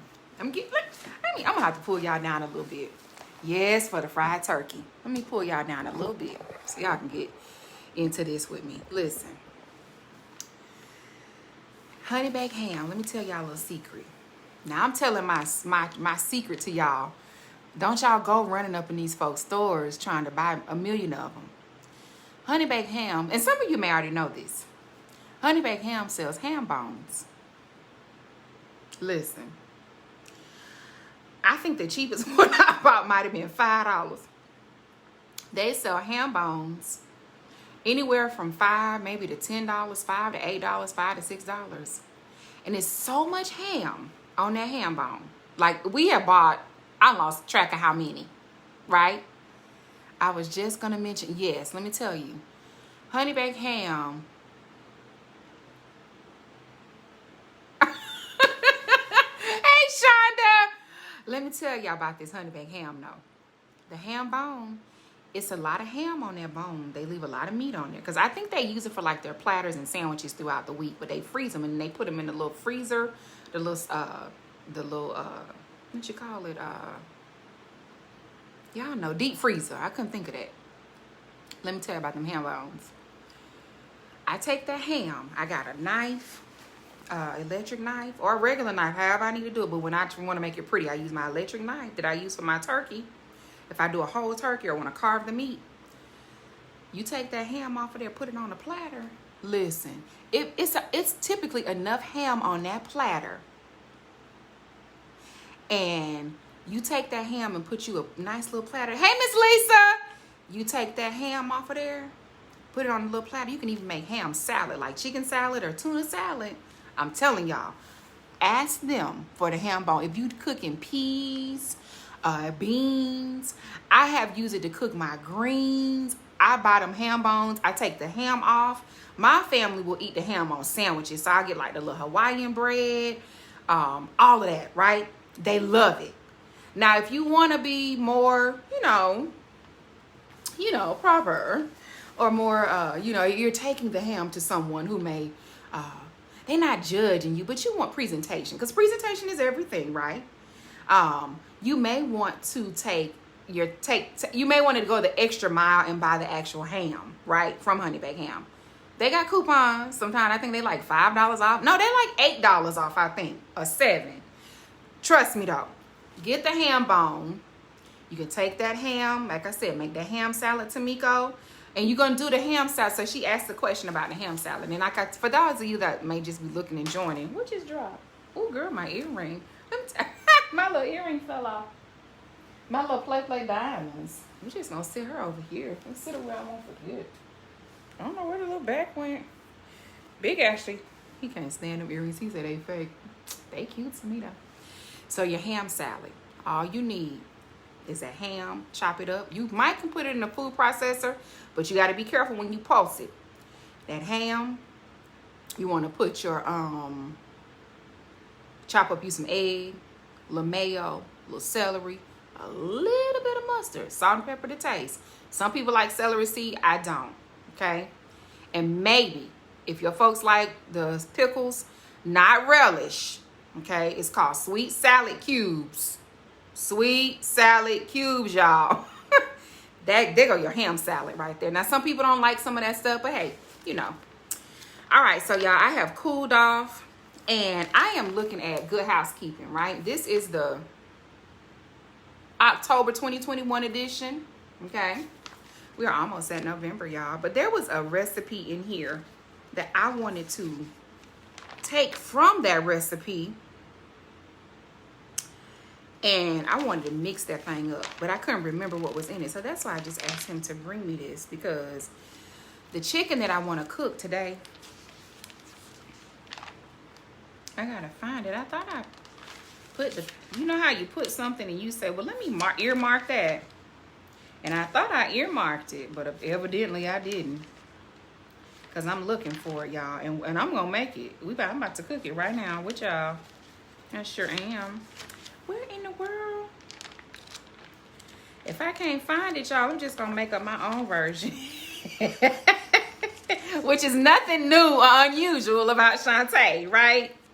So, I told you all we were going to slow walk this thing today. I didn't know that I was going to get overheated, because I think I'm trying to talk, move, and work with y'all. But when I have those little moments, I take a minute to breathe and rest.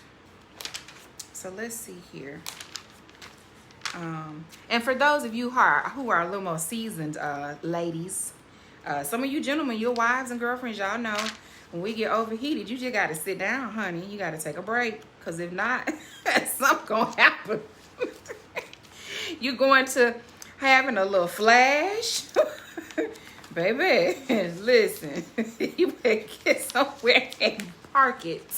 Yes.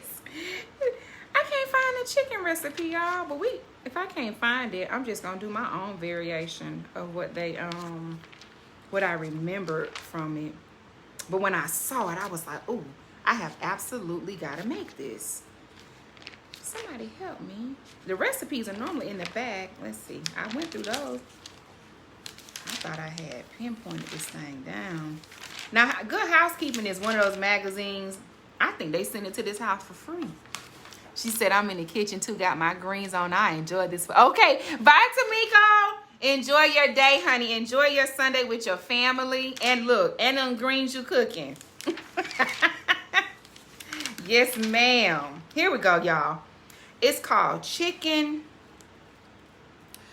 scarparello, S-C-A-R-P-A-R, scarpar, R-E-L-L-O, scarparello. Chicken scarparello. It is a rustic Italian-American dish. Chicken thighs, sausage, peppers, and onions. Come on, somebody. This how theirs look, right? That's it right there. See, they say chicken scarparello. This is what we gonna make. I call it skillet chicken. because that's what I want to make. That's how I want to make mine. Now, did they tell you what page your recipe on? Page 100. So let's go to page 100, and we about to get this chicken on this eye, because like I said, I've calmed down a little bit, but I was hot, y'all. And what y'all don't want is me to fall out on here. The devil is a lie. Let's go. Page 100. You would think of... Here we go. Found it. So for this recipe, they're calling for 2 tablespoons of olive oil. We're using garlic canola oil today.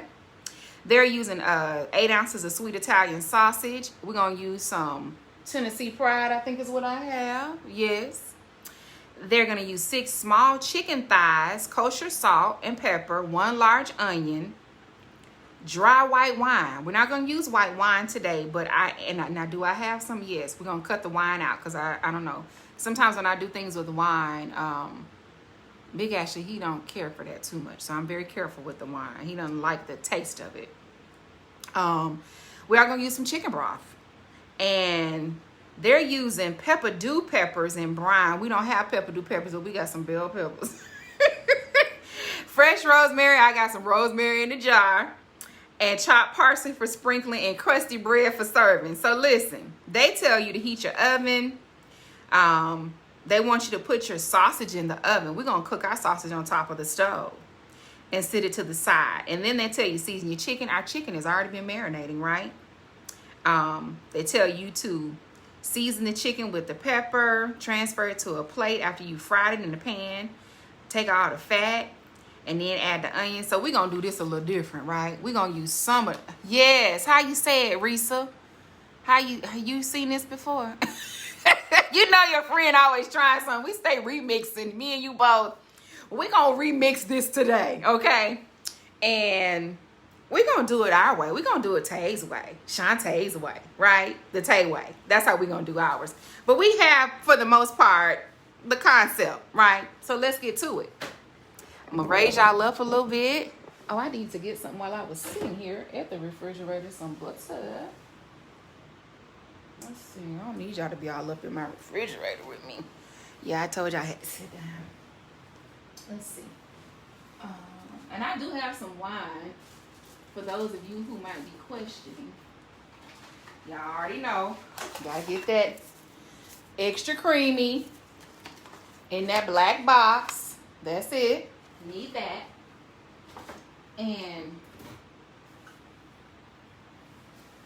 listen, I might just use a little wine. Let me tell y'all something about cooking with wine too. Anytime you cook with wine, you want to cook with a wine that you would drink. That's a lot of times why people go wrong. They use a wine that they'll use a wine that don't nobody, like to drink. And so the food doesn't taste as great.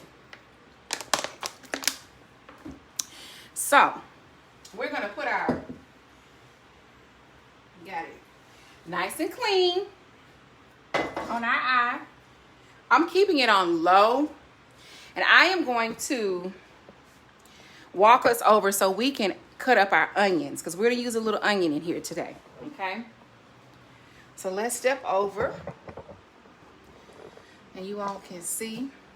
Right? That's our lid. Let's put that right there. That's trash. Put our sausage over there with our chicken. And we're going to take our same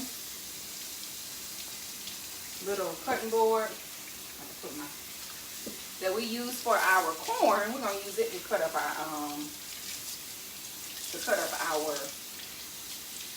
onions. Okay? So we back into the game, y'all. We back in the game. Halftime is over. That's what we're going to call that little break. Halftime. And we're going to cut our onion. In the meantime, between time, I'm going to turn my eye on because I want a little butter up in here. Got me a knife. You like, Tay, you cut that paper? I sure did, because that's how I like to cut mine. I don't like to peel it. You got to be careful when you do that, though. Because if you don't know what you're doing, you you are liable to do something wrong. So you want to be mindful of that if you're going to use it. All right. So let's chop up our onion, and that's for my corn. And let me tell y'all something else about an onion. Typically when onions are this shape versus the flat wide, these are more pungent. The flat wide ones are sweeter. So know that. No matter what color the onion, if it's wider, it's sweeter. Okay? So always remember that about your onions. All right, so we're going to cut up our onion.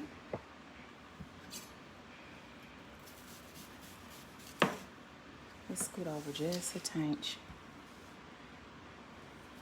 And somebody might say, well, do you cry, Tay, when you cut onions up?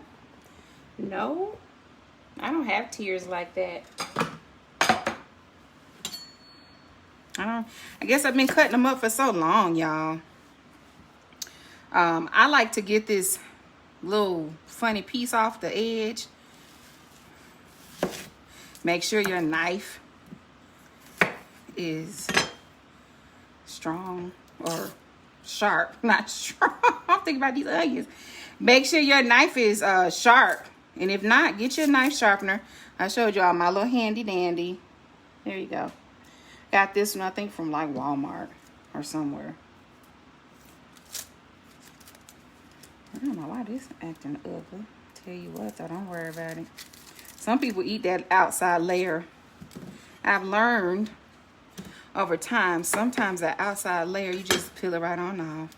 Some people say, well, ain't that wasting your onion? No, don't. It's, honey, you got way more onion left. So, I'm just doing a quick dice, right? Quick dice. It's okay if it comes apart. It's no problem. I'm dicing them up. If you think you need to dice them up smaller, some people in your household may not eat onion like that.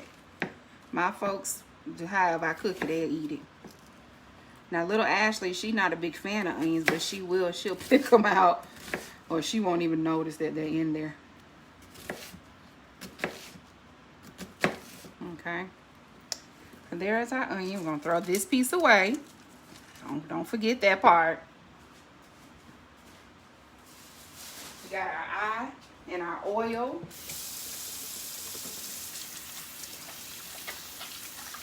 I'm going to have to put on my gloves eventually, y'all, because we getting ready to do what? Baby, get this chicken right. So, let's go over to the stove. Y'all go with me. Walk with me. And I already got my little situation in there. Put that right there. We're going to go ahead and put these in here. I want these onions in here. Y'all hear that sizzle? All right. Put that in the sink.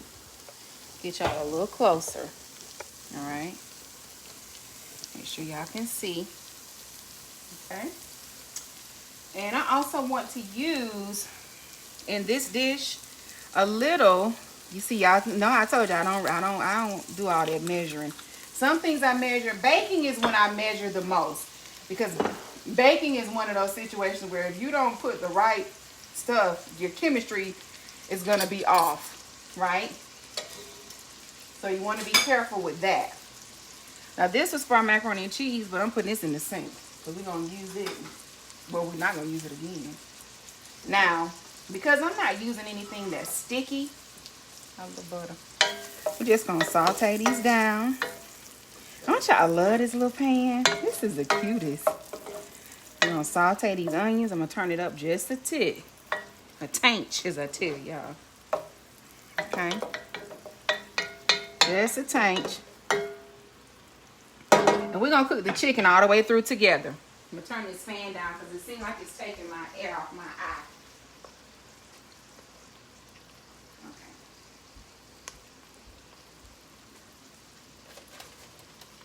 All right, so we got our onions in here kind of marinating a little bit, right? Now, somebody has asked me, Shanté, can you use frozen peppers and onions? Absolutely. Absolutely, you can. You can use frozen peppers and onions. to your liking. And right now, I'm getting some.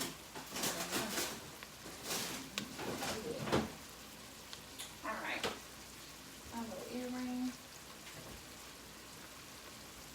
Now remember they said they was gonna use red onions. I mean, some kind of special red pepper. Well, I don't have that kind. I don't even know what that is. So I would have to research it for you all to tell you what that is. But guess what? Don't worry. Don't fret. Tay-Tay always got a ram in the bush. Always a ram in the bush. And always an extra knife. Play with it. Come on, somebody. So, I'm going to cut up. And you all see how I'm cutting this pepper? Take that little middle part out so people don't feel like it's over spicy. And y'all can watch me cut it. Y'all can watch both. The pan. Come on, somebody. Like I told you, make sure your knives are sharp. You don't have any sharp knives, you're going to have some problems. Uh-oh. I'm run into some error. Okay. I'm gonna saute down a little pepper. Y'all see how much I put in there? I just cut. And it's a pretty nice size pepper. I'm gonna cut a little bit more off because I'm not gonna use this whole pepper because I want to use some of this red pepper in my corn. Okay. I mean, not corn, cabbage. You get those little hot peppers out of there. You can just dust them out. They like to stick and get stuck. Okay. And if you run into a few, it ain't gonna hurt nothing. Listen. Not gonna hurt a thing.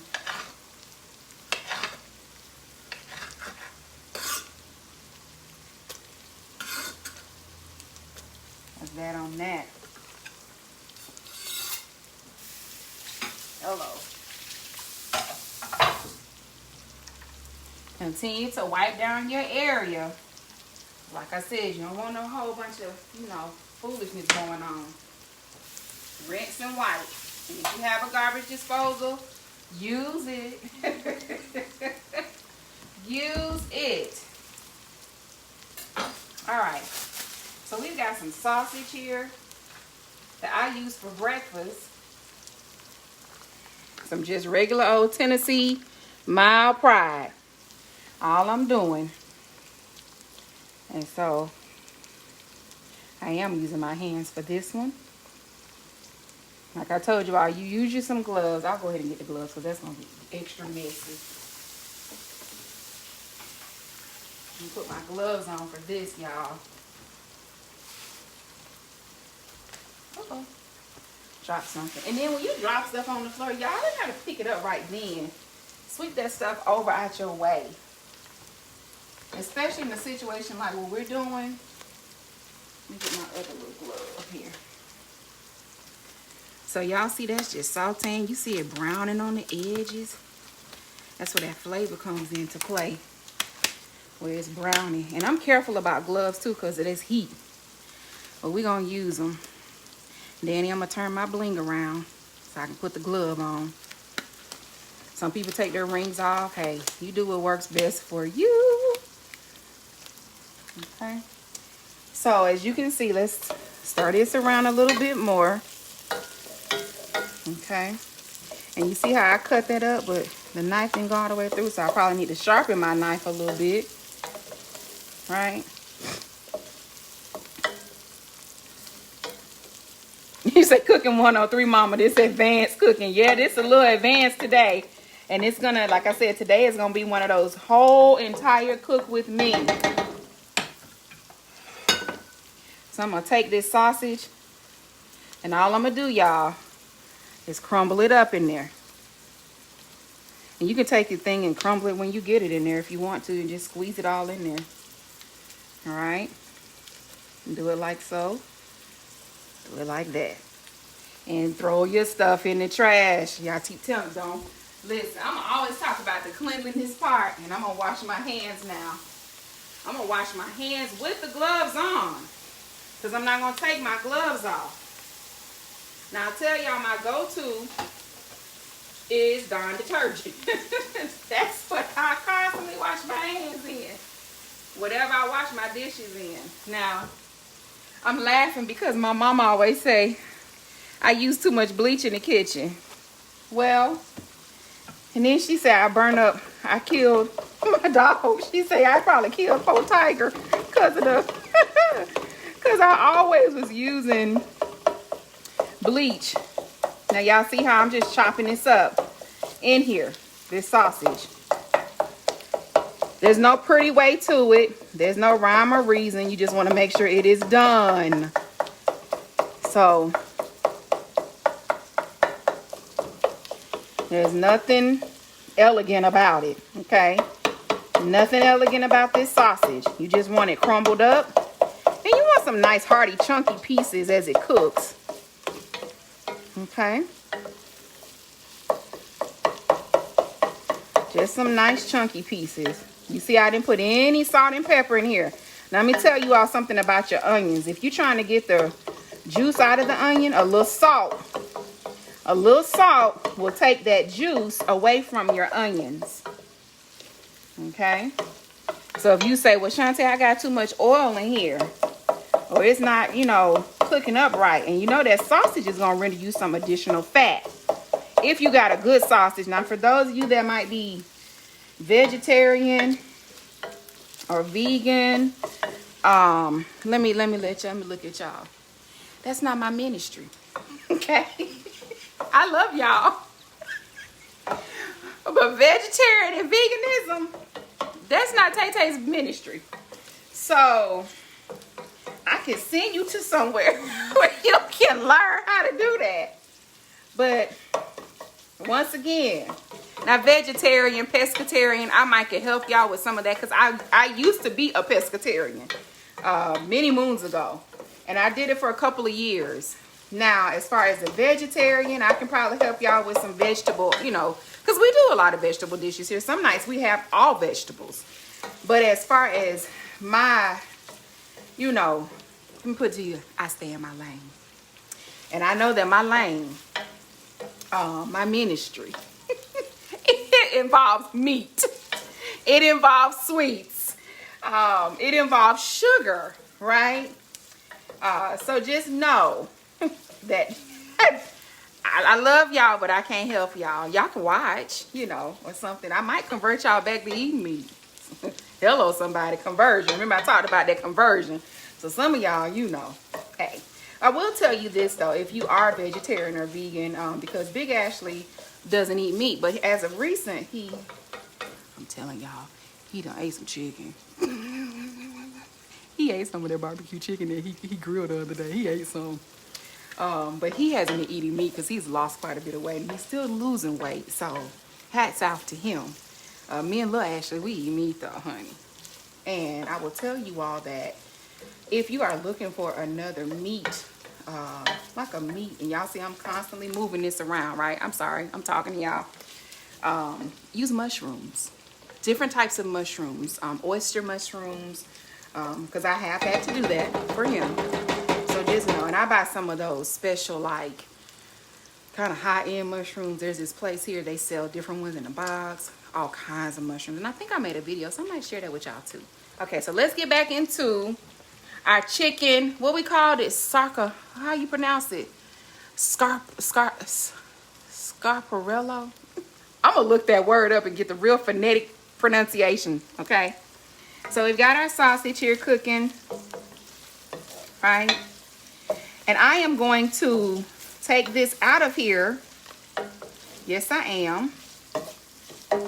And put it in a nice little bowl, because I'm going to put my chicken in here next. I'm going to leave all this fat in here from the sausage and the seasoning from the peppers and the onions. And like I said, you all see, I didn't put any salt in here because what?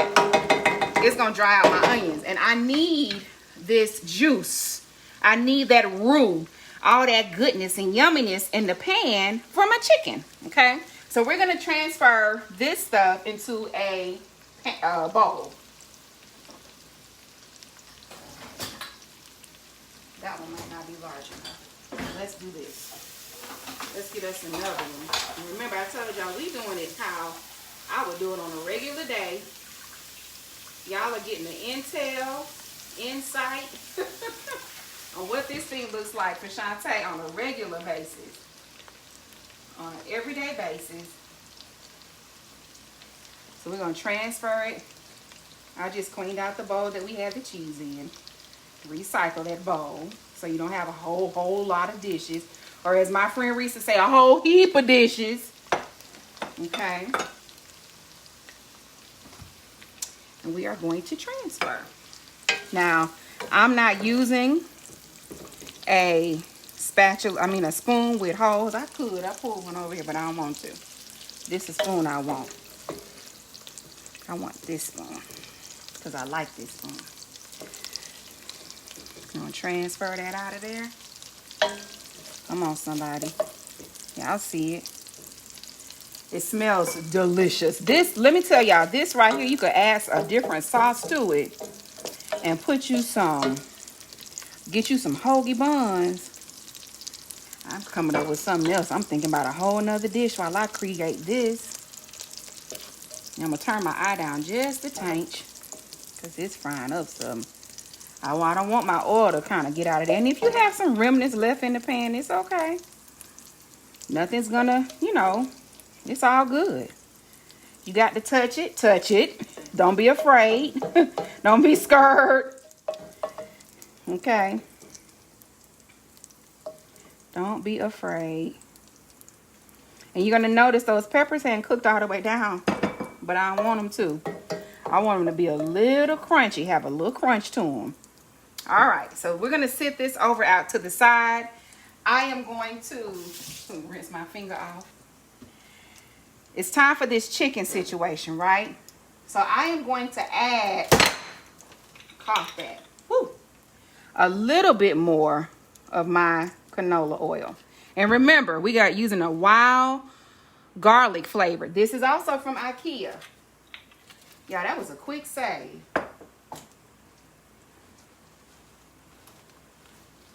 A quick save.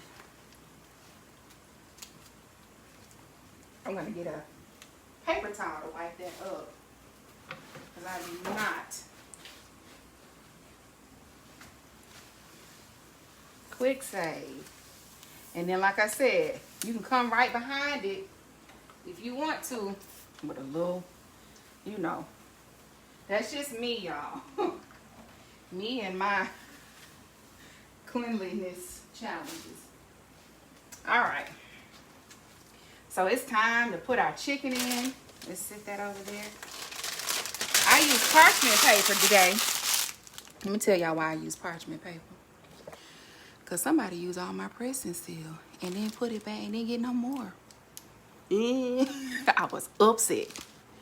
Pressing seal. I was introduced to pressing seal by Mama Sheila's mama. Sheila Scales, who's on here. By Big Mama. She introduced me to pressing seal back in like 2008 maybe.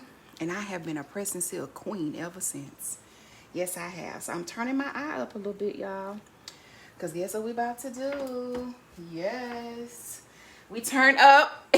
We turn it up in the kitchen. All right, I'm going to pull this back down so y'all can get a good look. So y'all can see. Shout out to Big Mama for giving me that pressing seal on my pound cake.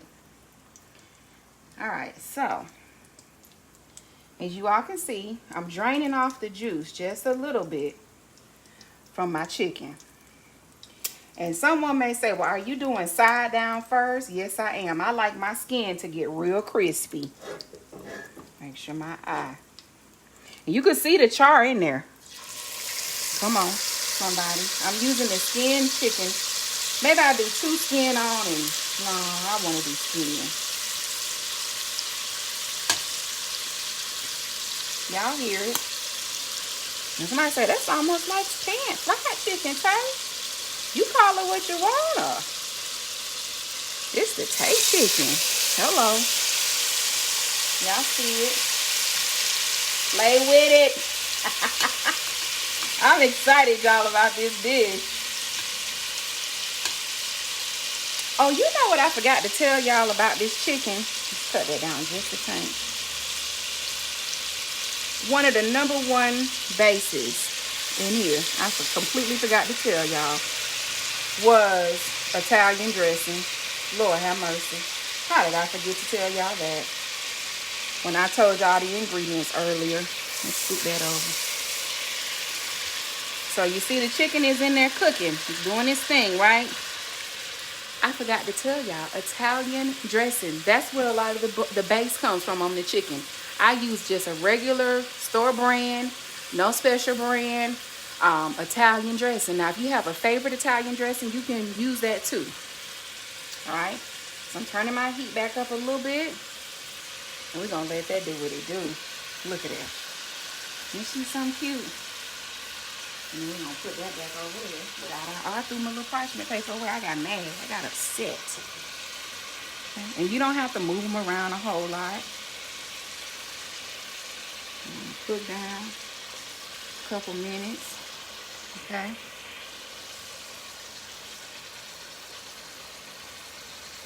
And as you can see, y'all see that goodness up in there? Look at that. I'm going to flip them. You can see it getting there. Flip it. Flip it. We're going to flip a couple of times, so don't get upset. Because we won't get that crunchy. We're going to let that cook up out of there. And remember what I told y'all, I didn't put any seasoning in there, right? So what I am going to do now, so that I can get some, I need to fill up my little salt thing here. I'm going to take just a pinch of salt. And this is pink Himalayan sea salt. Just a pinch to eat up some of that juice. Okay? And then I'm going to flip them right back over, y'all. Just flip them right back over. It's all good. It smells so good.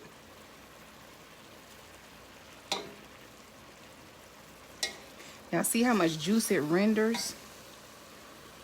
And I told you I didn't let those peppers cook all the way. And we're going to put a little bit of salt. Just a pinch. You're not putting a whole lot, y'all. Don't be... Because you got all those other seasonings. All I'm doing is doing this so I can get some of that out of there. And I very well... Where's my little knife? Oh.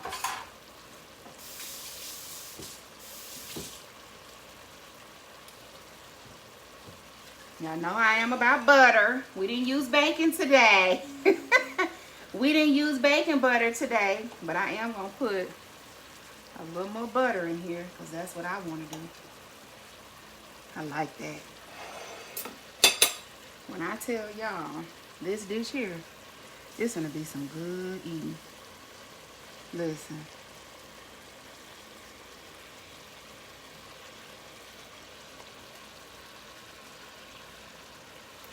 We're going to let that cook down. That piece over there doing, because that side of the stove, that eye is hot. It's all good though. And y'all can see how the juice is kind of decreasing a little bit.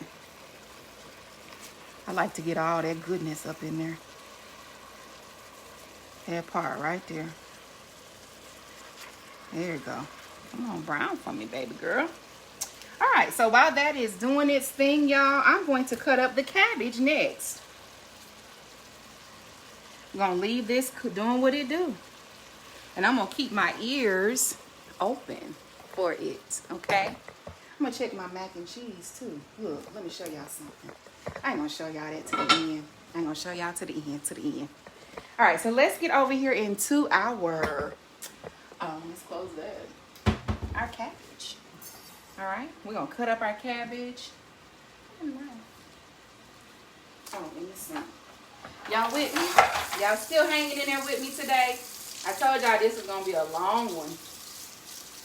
Specifically because I have not spent a lot of time cooking with you all. And it's all good. We've been on here since 12 o'clock. It's almost 2 o'clock. We got a strong hour probably, if that. All right. The chicken sizzling. All right. All right, so can you all see? There we go. I had the bacon. That's for something else. Don't y'all be being. This is the Italian dressing that I use. Just regular old zesty Italian. Put those lemons out of the way. Set out. All right, so we've got our cabbage. Or some people call it cabbages. I never understood that one, but I call it cabbage. And I simply cut mine like this. Sometimes I take that outer piece off, but today I don't want to. And you see how thinly I'm cutting it? Y'all see that? I got stuck somewhere. I can feel it. That's that middle piece, right? Let's sit that over there. Let me show you a quick trick. Cut that off. Cut that off. And folks, don't have to eat that because it's so ridiculously hard. And then just gonna put that. I like to cut my cabbage thin, and then I just cut it like that. And that's that on that. You can cut your cabbage however you choose, but this is how I like to chop mine up in half. And I forgot this little piece. Some people don't like to eat the ugly part. Listen, when you cook it down, it don't even matter. And that's what we're gonna do. All right, I think I had that bacon for the cabbage. So let's go back over and check on our chicken, y'all. Because as you can see, she's doing something special. I'm stuck to my foot. Y'all see it simmering down? All right. Now, I am going to start our corn. Let's move this pot out of the way. On this eye, well, I'll use this one because y'all can't really see. Y'all can see both of those though. While we deal with our chicken, you see it kind of getting stuck. Gotta be careful. Flip it. It's trying to caramelize, and that's what we want. Y'all see that? That's what you want. That one didn't do it, but that's that eye hot back there on that back side. You can see the skin right there. And if this happens, just pull the skin off. It's okay. And if you see this one is getting brown, and you know this one right here needs a little more browning, sit her back there. Shift them in your pot. This side back here, we can apparently tell it's getting hotter, right? It's much hotter. Now I'm gonna turn this back eye on, and you might be like, well, Tay, why are you using both eyes? Because this is not real TV. We on Facebook Live, right? Make sure that eye cut on back there. Because we're gonna finish up our chicken. I told y'all we was gonna do the chicken all together. Hey, cuz. Hey, Chloe. How are you all? And Jolanda and Joe. It's so good to see y'all on here. The rest of y'all hanging with me now. I told you, if you got to step away, step away. Today is a full, thorough Cook with Shanté. Sundays with Shanté. So if you got to step away, no problem. And the only reason why I'm continuing to use this eye for my chicken is because it's my strongest eye. It is the Power Plus burner is what it's called. All right, so let's get back over here. And for our corn, I am going to melt a tablespoon of butter in this back pan. Okay, just 1 tablespoon. And I'm still watching my chicken. because I don't want it to burn, but I do want it to get kind of crispy. As crispy as possible. Have a little crunch on it. And it may not have a big crunch, but hey.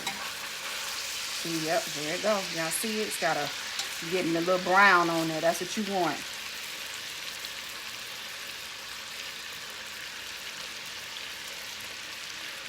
And like I say, these thighs, they seem to be cooking pretty fast. Pretty fast. I'm not going to move them from this eye until we are completely done. Y'all see how quick that did that? Let's flip it back over. Y'all like, she flipping the mess out of that chicken. Yep, I sure am. And you have to tend to your stuff, right? All that goodness down there. And all the goodness won't cook out, so don't panic. Won't all cook out.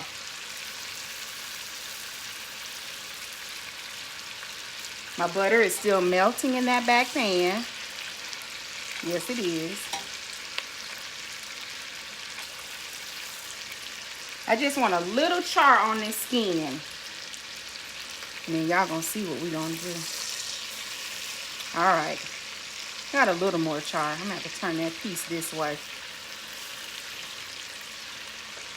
so we can get a little more, you know. Oh, Chloe, thank you, sweetheart. I hope it tastes yummy. So, we've got our chicken in here, y'all. Y'all can even see, look, it's bubbling up over there now. And letting me know we're doing some stuff.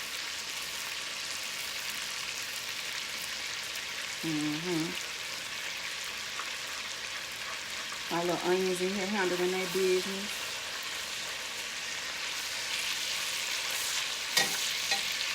Yes, sir. We cooking now, y'all. So I am going to move this to another eye after I put some extra goodness up in here. Okay. We're going to put our sausage situation back in here. Y'all see that? You might be like, well, tell you why you're only using half, because remember, I still got those 4 other pieces of chicken that I have to cook. So put that in there. And just smooth it around. It's all good. And get that off of there if you can. If you can get that over there out, baby, listen. Like I told y'all, don't be scared. Don't be scared. Listen. Don't be scared. Hey. And remember I said I wasn't going to put no wine in there. But I got a little bit of Moscato that I like to drink. And it's very sweet. So guess what? I'm going to put a splash of it in here. Okay? Just a splash. Remember, you want something that you're going to drink. Put it this way. Whatever you drink, that's what you want to cook with. Don't let nobody tell you anything other than that. Okay? So I'm going to put just a little splash. That's enough. Right? Uh-oh. You hear it. There you go. Y'all hear it? Yeah. Get up in that thing. There we go.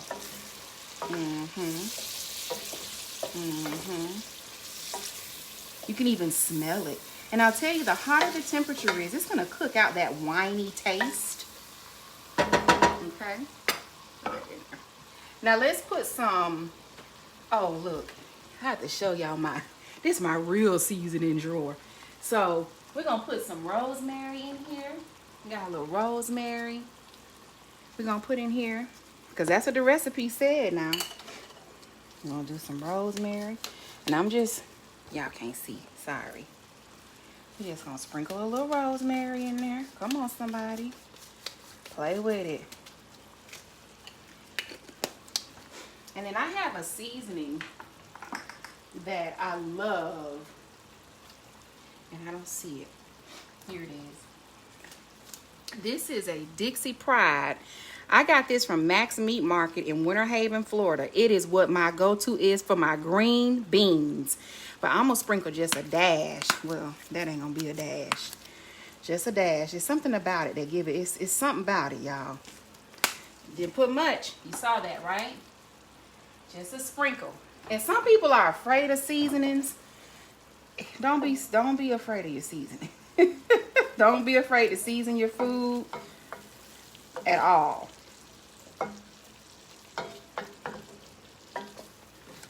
All right. We're going to plate this just when we get finished. Like I told y'all, I have those other pieces I have to cook, but I'll work on that later. Now, I am putting the lid on today. Putting that lid on, and we are going to move this to this eye over here. Okay, so we can get our corn and cabbage completely done. Turn that back eye off. And here we go, y'all.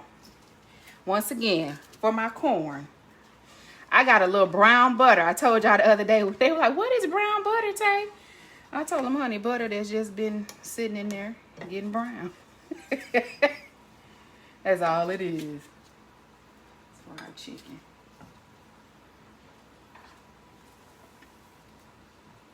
For the chicken.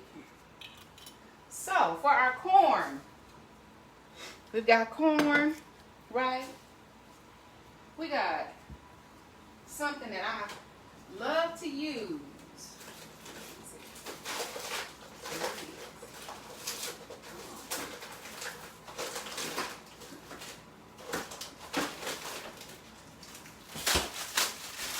This is my go-to. Check it out, y'all.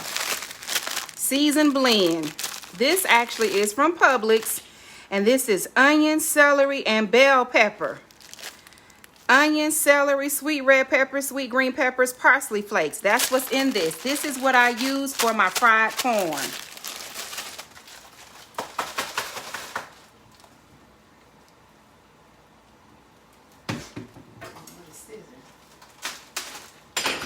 All right. So it's a little hot.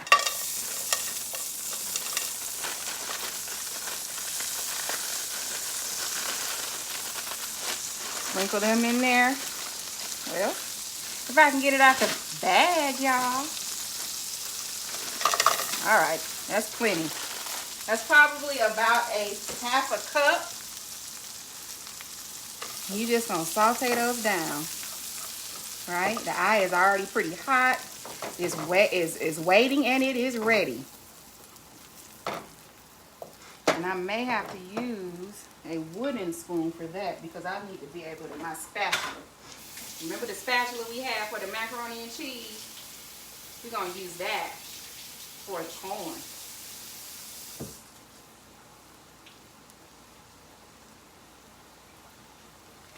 Try that baby off.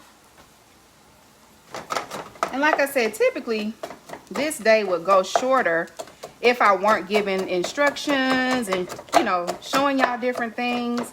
That's how I chop mine up. Now somebody might say, well, Tay, no, that's just how I do that. This will save you time on cutting and dicing, but be careful because they're frozen. They yield a little more water than normal. Yep. Turn that down some to low. We're going to turn this eye up, and I did, to get our corn situation going. We got our fried corn. And I didn't put a lot in here, as you all can see. Sit that right there. It ain't going to hurt nothing. And you want this fried corn eye, you want it to be up a little high. Right? Yes, Risa, it's so convenient. It's probably one of the most convenient seasonings that I have used in forever. I mean, it's truly my go-to. It's my go-to for breakfast potatoes. If I don't have a lot of time to cut up onions and stuff, it truly is. So I'm just sauteing them down a little bit, y'all. I didn't let them cook too long, and that's okay. Because guess what? I got to put my corn up in here. And I am literally putting it right on top. Y'all see that? Strings and all. And all I'm going to do, I'm going to fry that up. And I'm going to put a little bit of, I don't care for cream corn. I never have since a kid. But I'm going to put a little bit, just a taint of heavy whipping cream. So y'all hold tight.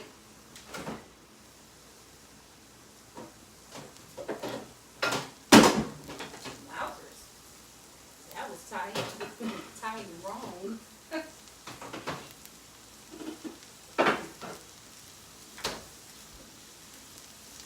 And you can hear it sizzling. You want to fry the corn, like they say, fried. You want it fried. It smells so good, y'all. Now I let that fry for a second or two. And we don't need the wine anymore. I am constantly wiping.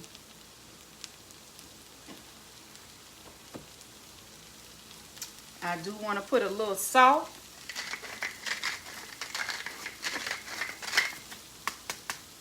And I'm going to use a little pepper. Y'all may ask, why don't I use my little pepper grinder back there? Well, I broke it. It broke itself. I'm going to put a little black pepper on here. Once again, don't be afraid of the sauce. All I do is salt and pepper, butter, the peppers that you all saw me put in there, a little heavy whipping cream, and a little sugar. That's all I use. Not too much more and not too much less. Just a teaspoon here. Saute that corn down. Listen, y'all, our chicken is so pretty and so aromatic. Y'all got a new word today. Fooling with Tay in this kitchen. Aromatic. It is. Let that continue to cook down, y'all, because you want to fry it, remember? Now, some people might say, well, all them strings, Tay. You can stand there and pick them strings out if you want. Okay? I pour a little bit, and I might not, y'all, I can't measure. I just know what it need to look like. That might have been a third cup. I don't know, half a cup. That's just how I do what I do. And then I take my little sugar. Oops. And I just sprinkle a little, just a little, over each area. You don't want to be too heavy-handed with the sugar because it's the corn by itself is sweet, y'all. And y'all don't need to do too much. And then if a person feel like it need to be sweeter, guess what? They can add to it themselves. Now, I have previously put bacon in this. I've used bacon. I fried my bacon just like how I do for the cabbage. And listen, that thing come out nice and right. Y'all know how I am about that bacon fat and that bacon grease. Y'all, we have been on here since 12 o'clock. Thank y'all for staying with me and rocking with me and riding with me and rolling with me. Thank you, thank you, thank you. And like I said, now if you got somewhere to be, don't y'all be late. We're going to let that cook down. Let that fry up a little bit. Okay? And while I let that fry up, I'm going to put my cabbage on in the back eye. Well, I might use this little eye. Let's do this. Let's put the corn in the back. I told y'all this the Tay way today. Listen. Y'all see how it happens in this kitchen and how I have to function. This is why I need a stove with 8 eyes. Y'all need to tell Santa Claus that. I need a stove with 8 eyes in my house. Okay? 8 of them things. So I can make some stuff really happen. Now, our chicken is done. Our macaroni and cheese is done. Our corn is on its way, and our cabbage is next. Now, y'all know I told y'all my mama was like, oh, you gotta have some cornbread, Tay. I'm gonna just have to fry y'all some Jiffy on top of the stove today, because it's $2.19. So, we've got a maple bacon butter. Now, you could either use you some bacon, cook you some bacon, or you can just use a little bacon fat, which sometimes will have like a little bit of meat in it. Let me share some with y'all too while that eye is getting hot and I'm opening up this bacon. Which a part of me don't want to cook this bacon. A part of me wants to use just some bacon fat for the purposes of today. But guess what? Y'all know how I am. Negative. We're going to cook this bacon. And I won't cook the whole pack, of course. Oh, that didn't work. Come on, Tay. But that did. And I've already got my eye up high. I only need about 2 pieces of this bacon, y'all, for this. And you can cut the bacon up if you want to. I'm just putting mine in here. Just for this cabbage. That's all it's for. It's just for the cabbage. It's not for anything else. Just for the cabbage. Let's sit this over here out of the way. Wash my hands again. Oh, the blood burst. It's all good. And I can actually take them off now because I'm done dealing with the raw meat. And I'm getting my water on, y'all.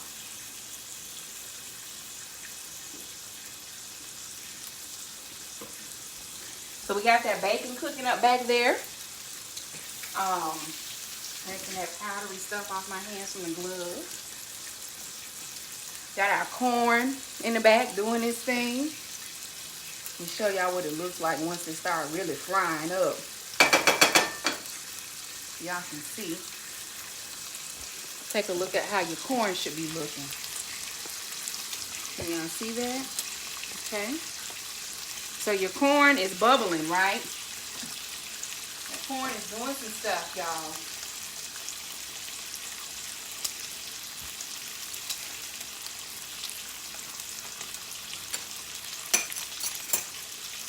Our bacon is sizzling.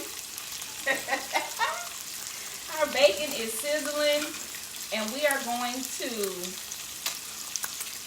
cut it while it's in the pan. Yes, we are. Okay, and sometimes it'll just break up. Some people leave theirs in the pan, and y'all see how I use that knife.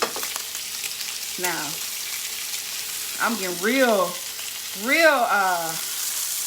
letting y'all see all my little secrets. How you cook with a knife, Tay, honey, just like that. That's how you do that. And then you get you a fork. For those of you that'll be like, girl, she was on there and had that knife. And let me tell you something. I cut this up. Like I said, you can cut it up before if you want, or you do what I'm doing. I wouldn't advise this unless you know what you're doing in the kitchen. Y'all see that corn back there getting ready and getting right. And this also will mess up your pans. I told y'all that before. But this is my go-to pan. And I could treat it with the kind of love that it needs. In the way that I love on it. Right? Got that seasoning up in there. And I do use cast iron skillets. Not just Dutch ovens. I use cast iron skillets. To make like my cornbread and stuff. Alright. So we got our little bacon doing this thing. Right? Come on, somebody. The bacon doing this thing. And once this bacon finally gets right, I'm going to add those peppers that I put in there into this. Just for the purposes of time. Because it's time to eat, y'all. And like I said, typically, I would have been done cooking by now. But I wanted to make sure that you all could really see what happens in the kitchen when you're cooking. So we're going to mix up you see how that, in this corn, do y'all see how what's the stuff called? Heavy whipping cream is kind of cooking down a little bit. It's almost cooking out of there, right? You just want to mix and stir. And you can taste to see if it's tender, if the corn is as tender as you like it to be. Now let me show you all something. What I would do, I don't like to use, I use some lids, but my go-to are these things right here. Let me show y'all. I'm being so transparent with y'all.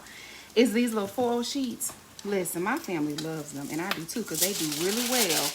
Y'all hear that bacon popping? For the purposes that I'm about to show you. All I want to do to get that corn a little tender is put that on there like so, like that. And then flip that bacon. So you got to have you got to know what you're doing, y'all. You got to love what you're doing when you cook. Let me say it that way. You got to enjoy it. Because if you don't enjoy it, folks can tell in the food. Trust me. So I'm putting this fat over here to the side, right? Remember I told you we're going back to our blend for our cabbage. And I'm putting a lot in here because I got a lot of cabbage. And I might add some fresh peppers. I might, because I got a few over here that I had already started cutting. You all remember the red one. So I'm going to put up that red pepper in there. Y'all see that? You don't need no cutting board. I just got real with y'all. This how you do this thing. Let me show y'all. And sometimes, you know, if you got time, you use your little cutting board. If you're not a novice, if you are a novice, I don't recommend you do what I just did. But if you can handle that knife, listen, you go for broke, baby. We need another spoon for our cabbage. And I thought I pulled one out. Oh, I did. No, I didn't. But that's okay. We don't use this one. Come on, somebody. Y'all see it. And you can mix that all up in there together. There we go. Come on, somebody. When you're mixing it up. And let me tell you, if you're like, well, Shanté, you didn't let that saute long enough. Listen, those peppers are going to cook down once you put that cabbage in here. Now, Miss McCray, when she gets on here, I know she may have to watch the replay. I want her to tell me again how her friend cooked this cabbage the other day. I think it was cabbage or turkey necks or something. She did her thing, okay? I need another spoon holder.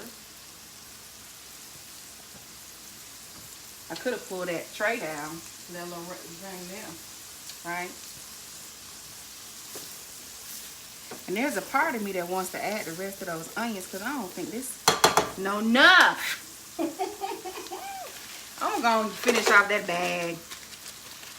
Right? Remember, seasoning blend in Publix, they have different kinds you all can get. Different brands. That one I just like. It's a little cheaper.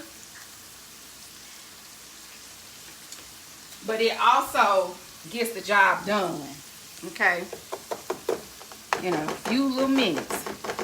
They have one that's just all bell peppers too that I like to use.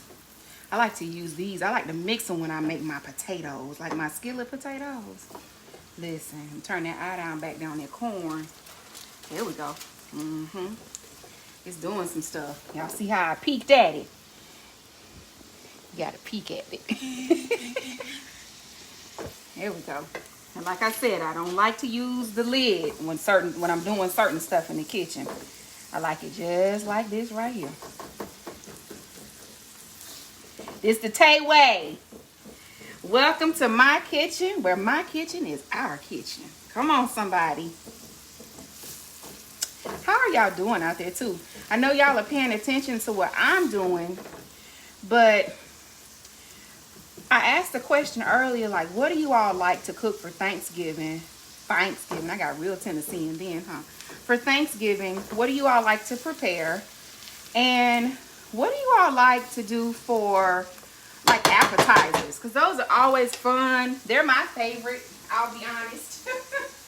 They are truly my favorite. Now, y'all saw me. Let me show y'all something about this cabbage. Y'all see I got that on the bottom layer. Be careful too when you're putting it in there. Be very careful. Let me show y'all a little trick about this Cajun cabbage that we're making.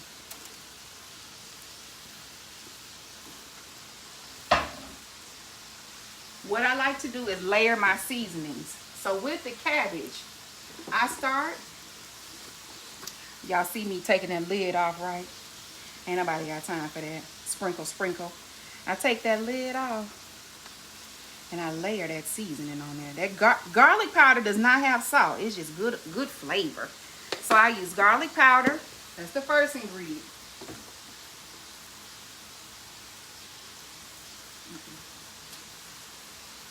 I use a little smoked paprika. Y'all gonna know, like, them all, she love paprika. Yep. And I like a smoky one. They're different kinds. Sprinkle a little smoked paprika on there. Not too much because you have red cabbage. I use a little black pepper.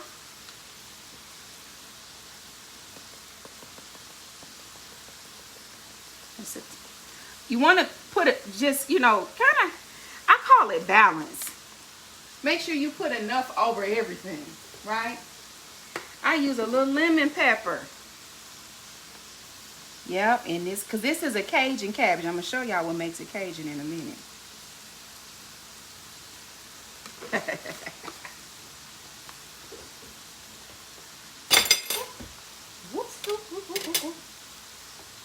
Oh, here we go. I use a little onion powder. Why do you want to come out? Ain't nobody got time. That's the one thing I hate. If it's something you don't use, I don't use a lot of onion powder. My folks don't really, I don't know, it's something about it don't sit well with us. Little onion powder. Oh, y'all, I found my little edge of black pepper. I'm gonna put a little bit of that in there. I need some of that shelf pepper in my life. I found it. And then let me tell y'all what makes it Cajun. I left the Lowry's out. We do a little Lowry's, just a smidge, because that's salty. But this right here, some Creole Zatarain's. Now you can use Tony's. I do have some Tony's, but I'm going to use this today. That's going to give it a little heat. And that's going to be some good cabbage. When I tell y'all this is called good eating, good eating. I like to put my stuff back where I got it from too. And you do not, check this out y'all. You do not have to, and I just do this, I just flip that thing. Put water in your cabbage, because cabbage is gonna automatically, it's nothing but water, right? That's all the seasoning that you need in this cabbage. And I'm gonna show y'all how the seasoning in this cabbage. The same way I took that little foil paper back there. Remember I told you I don't use a lid. I want to steam it a little bit so it'll steam down. Steam it a little bit. Got your seasoning up in there. Got your little bacon parts, your bacon in there. And we're going to leave that to itself. Yes, we are.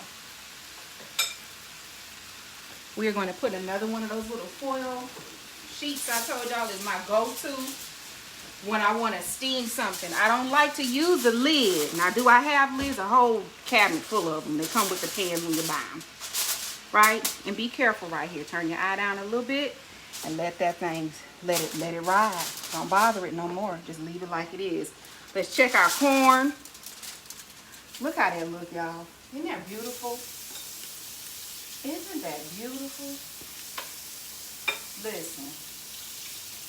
Y'all know I'm rinsing off and wiping off these these cooking utensils. Right? Y'all know I can't see y'all. Look at it. Y'all see that? There you go. Now we're talking about some fried corn, y'all. Y'all see it? You see the fried part of it? Hello. Come on. And that's done. We could turn the eye off. And turn the eye off. I might put a smidge of heavy whipping cream. Just a smidge. Boop. And I might put one more smidge of sugar. Just a smidge, remember. A smidge. I wouldn't even, that might have been half of a teaspoon. Mix that thing up because I like it with a little juice. There you go, your fried corn, y'all. We're going to turn that eye off in the bag. Turn that completely off. Yes, sir. That's your fried corn there, y'all. Get them remnants. Y'all see me scraping those edges? That's the goodness. That's the good stuff. Don't be afraid. Don't be scared, as I told y'all. Don't have no fear in the kitchen. There's your fried corn. And I'm going to put my little steamy piece back on here. I turned that eye completely off. Completely off. I left my cabbage on here so this cabbage can do what it needs to do. I will check on it momentarily. I left that water on. Y'all probably couldn't hear me. Sorry. That's a horrible habit. So while that cabbage is cooking, let's talk a little bit. Hey, Barbara. Hey, BC. So we've got our chicken scarpello. We're gonna learn how to say that properly because it is an Italian word. We have our, as I call it, skillet chicken on top of the stove. We have our macaroni and cheese on top of the stove. We have our cabbage as well as our fried corn. And I will tell you all, my mama, I told y'all, she wants this cornbread, right? Now, Old Faithful Jiffy. I like to make Jiffy, add a little mayo, a little Miracle Whip actually, to be honest, and a little white cornmeal to kind of give it a different taste. But for the purposes of today, all I'm going to do is add milk, 1 egg, and a little bit of mayo, okay? And I'm going to fry it on the stove. Maybe we should make some waffles because they're easy. They're really easy to go to. Y'all know I love to use a little waffle iron for everything, right? Or maybe we just fry some on top of the stove. What y'all think? Y'all tell me what y'all want me to do. Mama, how you want me to cook it? In the waffle iron, or you want me to cook it on top of the stove like how you do, like pancakes? Because that's a quick go-to when you're timing, right? Like I said before, today was a cook with me all out, long process. I wanted to show you guys because I had been told, Shanté, you really ain't showing them how to cook, how to burn, how to handle that kitchen. And so I wanted today to be one of those cook with me. I knew it was going to be extensive. I knew it was going to be a really, really long video, live. But I did want you all to see how to prepare a complete meal on top of the stove. Okay, I fried on the stove. So that you all can get a better understanding of what really happens in the kitchen with Shanté. Because I kind of prepare things and then show you all. And we've done some things. We have done some things. But when you are a woman with one camera and two hands, you got to make that thing do what it do. So let's check on our cabbage. I'm going to turn y'all back around. Let's check on our cabbage. Uh-oh. Okay. Cabbage spoon. Check on our cabbage. You see how it steamed down a little bit? And it's going to keep doing that. It's going to taste delicious too, y'all. And you got to watch it because you're not cooking it on top of the stove like boiling it. You're really kind of frying or sauteing, I guess you could say. This is more of a sauteed. I call it Cajun cabbage because I like that little kick. Now, do I cook regular cabbage? Absolutely. With, you know, in the pot. But I have come to learn this is a quicker way.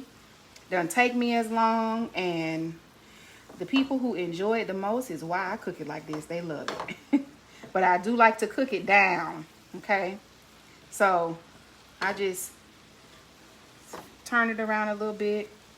And just let it keep steaming, y'all. I'm going to steam it out.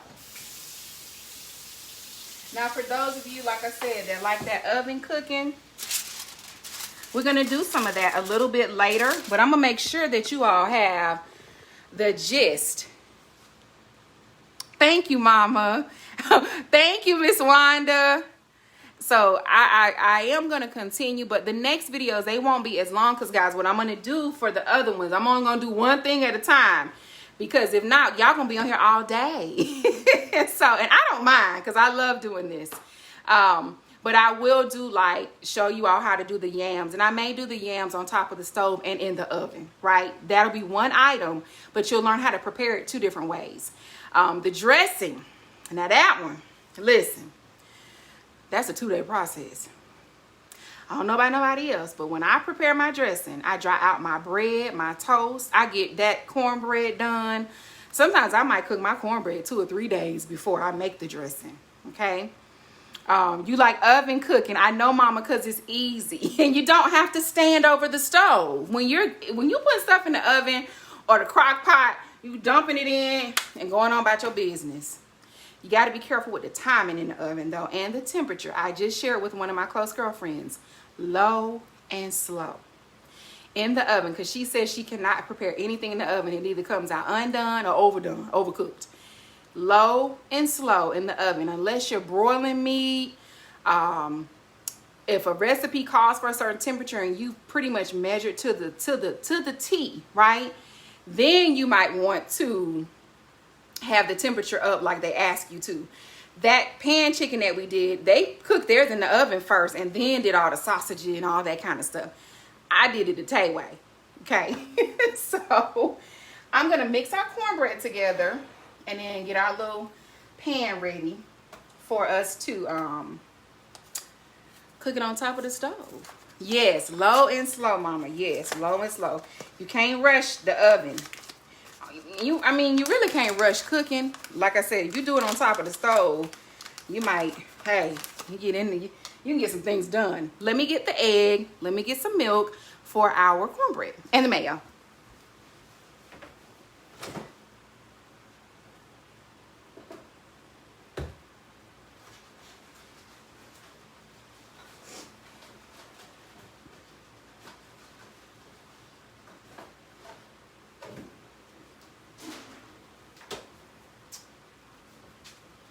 I've got our ingredients here, and I don't have much milk left, which is good. I stopped buying them big gallons of milk because folks don't always they end up going bad, and I don't like that. I don't like to waste stuff. All right, so let's check on our cabbage one more time, and it's steaming down good, y'all. I'm just stirring it up. Here, let me do this so y'all can see. I'm just stirring it up. Now, I like my cabbage, personally, I like my cabbage crunchy. I like it a little crunchy, but my folks in this house don't like crunchy. They like a little mush. They like it tender. Let me use that word. Not mushy, but they like it tender. So, ooh, that's delicious. I just took a little bit off that spoon, y'all. I'm getting another pan with a cornbread. And so I can have that ready. And then we need a bowl for our cornbread mix. Just get a little bowl. Another bowl. Another bowl.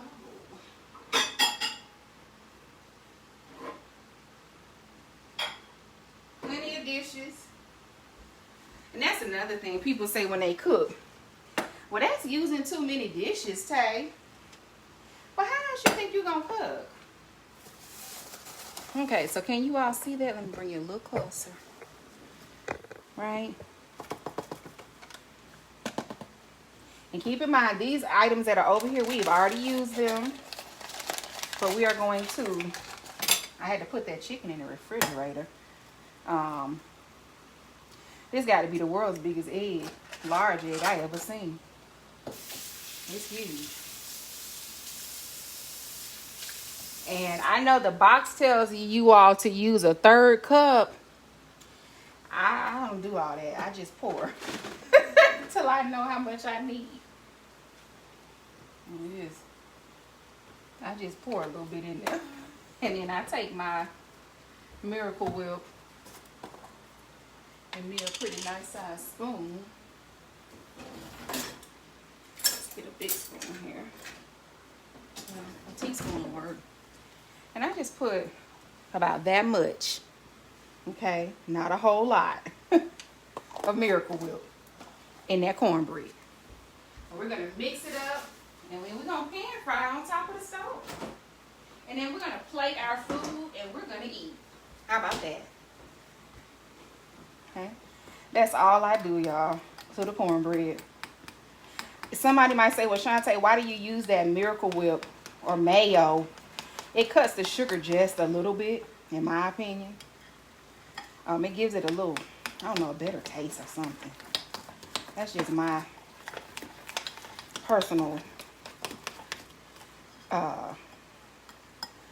liking. Need another little squirt of milk. Just a little.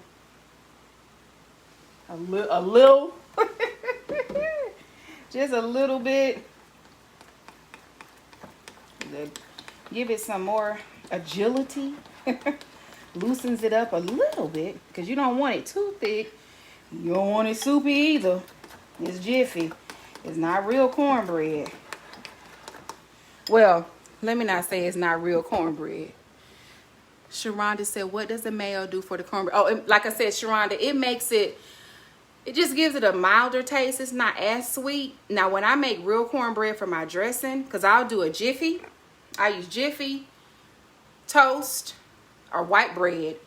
And I make a cornbread, just regular out of white cornmeal in the oven, in a cast iron skillet. And that's my go-to for my dressing. It just does. It makes it. And I'm going to tell you another thing it's going to do, Sharonda. This is probably the number one reason why I use it. Makes it moist. Kind of cake-like. It's just a little secret that I learned from Dr. Williams, who was one of the professors in the math department at TSU, but he was also one of the founding members of the math department at Tuskegee Institute. He has since passed away, but he has a great influence on me in the kitchen. He is someone who taught me how to cook an entire turkey. He taught me how to cook a whole turkey. He taught me how to make my own chicken broth with turkey parts. Dr. Williams also taught me how to cut that chicken up. Come on. Cut that back out. Get all that goodness out of the middle and what to do with the goodness in the middle. His mother was a chef many years ago. And like I said, he was one of the professors at TSU at Tennessee State when I was there. And I would go over my family from time to time. When they would come to town, we would go over and have dinner at his house. He was probably one of the most phenomenal cooks I have ever met. He could cook as well as bake very, very well. Very skilled in the kitchen. And so he is where I got the Miracle Whip mayo tip from. He's someone that has helped me along the way with cooking. And I'm just stirring up our cabbage, y'all. Just letting it steam down. But guess what I'm about to do with this cabbage? Move it to another eye so we can cook our cornbread and we can get up off of here. Okay? So there is our cabbage. And I'm going to put the little lid here. I'm going to put the little lid back on here so it can continue to steam, right? I'm going to move one of our, there are the scissors I was looking for when I was trying to open the bacon. I'm going to move our, what's this one? Our chicken to a, I can't think of what you call the thing. You put these down when you want to rest your, on your counter. Lord, I can't think of what this thing is called. Off the top of my head, I cannot remember what it's called. But it's all good. My kind of people, good company at its. Yes, yes. And I miss Dr. Williams because he was somebody that I could really talk to beyond just cooking. He had a wealth of wisdom for you, honey. All right, so I'm moving my chicken to over there. And then I'm going to move, I had that on low. Move our cabbage over to. And see, y'all see why I'm telling y'all I need these 8 eyes. Because these little pots and pans, listen, this little baby stove, I bless God for having somewhere a roof over my head. But Tay-Tay need a little more space and stuff. Maybe we'll put the corn over here because it's a little small. There we go. We'll put that back there because it'll fit. Let's turn that eye on back there on low. Yep, low. Low and slow. And then listen. We at the end of the road, y'all. We got our cornbread coming up next. Last but definitely not least. And y'all already know about this brown butter situation. Right? I literally use maybe just a square. Y'all know me and my measurements. And just, hey, there you go. You're going to need to keep this butter out because this butter situation is real. Okay, for your cornbread. And you will need a spatula for your cornbread. One that you can, you know, turn.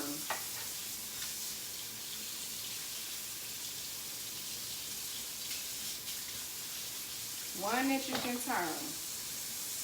And I have one right here, handy. Uh-oh, almost not handy then. I almost dropped handy.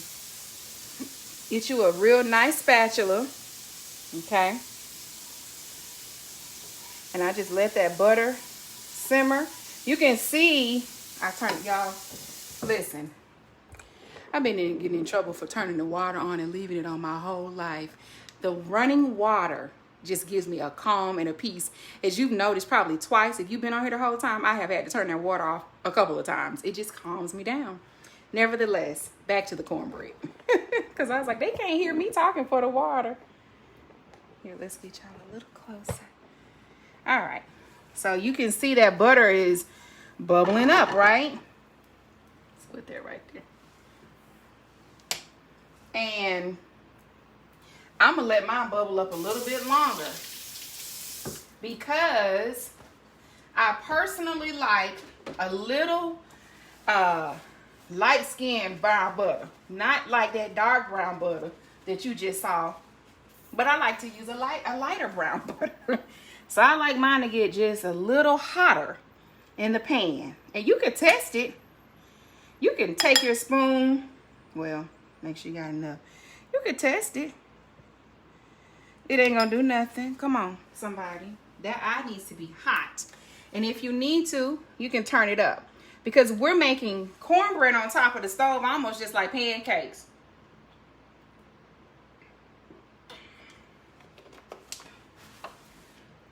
Y'all see it getting a little darker, right? Now it's time. And so I take my bowl and my spoon, dollop. They don't have to be any kind of special shape. Dollop. Because they're going to expand, right?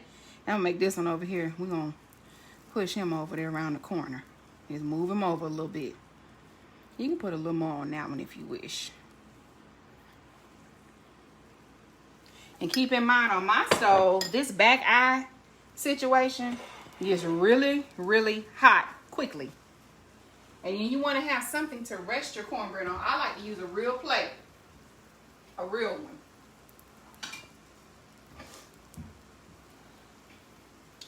And I take my real plate because my eyes are on low. I literally just sit it. Now, you want to make sure your plate can stand the heat from, you know, what you're doing. It's still bubbling. I turn my eye up a little bit. Turn it back down. It's like about on 4 or 5, like medium high. Okay. And very similarly to pancakes, y'all, you waiting to see some little air bubbles pop up so that you know that it's done. I'm washing as I go, washing dishes, y'all. You want to let that keep doing what it's doing.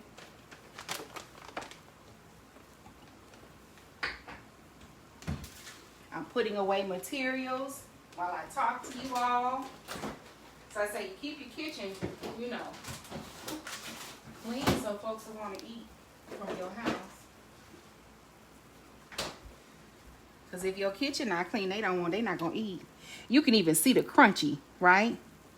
So at this point, you see how that piece is burning over there? It's okay. Just smooth them out. I can see the smoke because I know that side. And look how you just push it down. It ain't going to hurt. Push that right on down. Get this one. And if you don't feel comfortable putting this many pieces in here, or you need a bigger pan, that's fine too. All I'm gonna do, there you go, Tay. He act like he don't want to flip, but he is. Hello. And yes, I squish them back out. And I'm gonna tell you what else I do while that happens. I take me some butter and roll that butter around the edge of that pan. Y'all see that? Remember when we did the grilled cheese? I showed y'all that little technique. It works. You got to work it though. Don't let it work you. Okay? And you may have to flip them again. You may have to, depending on how they oozing out. You may have to turn your eye up or down. Just all depends on what you know, how you doing this thing. I noticed with this one, I'm going to have to turn it over. You're like, well, it's oozing over to the other one. It's all right. Ain't nothing going to happen to it. It's still going to be edible. Please believe they're going to eat it. And then I'm taking me some butter again. Another little thin piece. And roll that joker around again.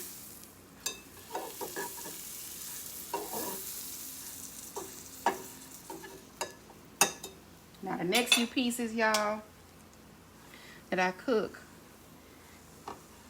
I'll show you guys if you want a perfect circle. We don't have to have perfect circles because we take our cabbage and put it on top of the cornbread. We like it like that. You just like that one. See how that one kind of dark, but it's going to be crunchy. Okay? Now for those of you who say, well, Tay, I want a perfect piece of cornbread. Okay. I got you. Check me out. Don't worry about the darkness in the pan. Remember, you want that butter to do something else. Right? You see how I got brown immediately. I'm going to do y'all one real pretty one. I eat it any kind of way.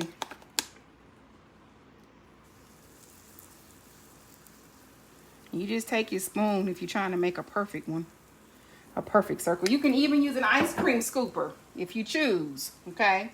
And that's going to give you a perfect dollop. But then you might need a larger pan or a griddle iron, so to speak.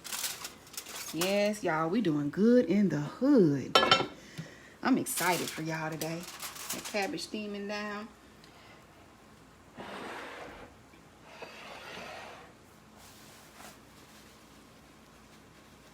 We at the end of the road, y'all. End of the road. After we cook this piece, we are going to plate and we are going to eat. Okay? And then we're going to say goodbye to each other today because y'all have truly, truly been on here with me.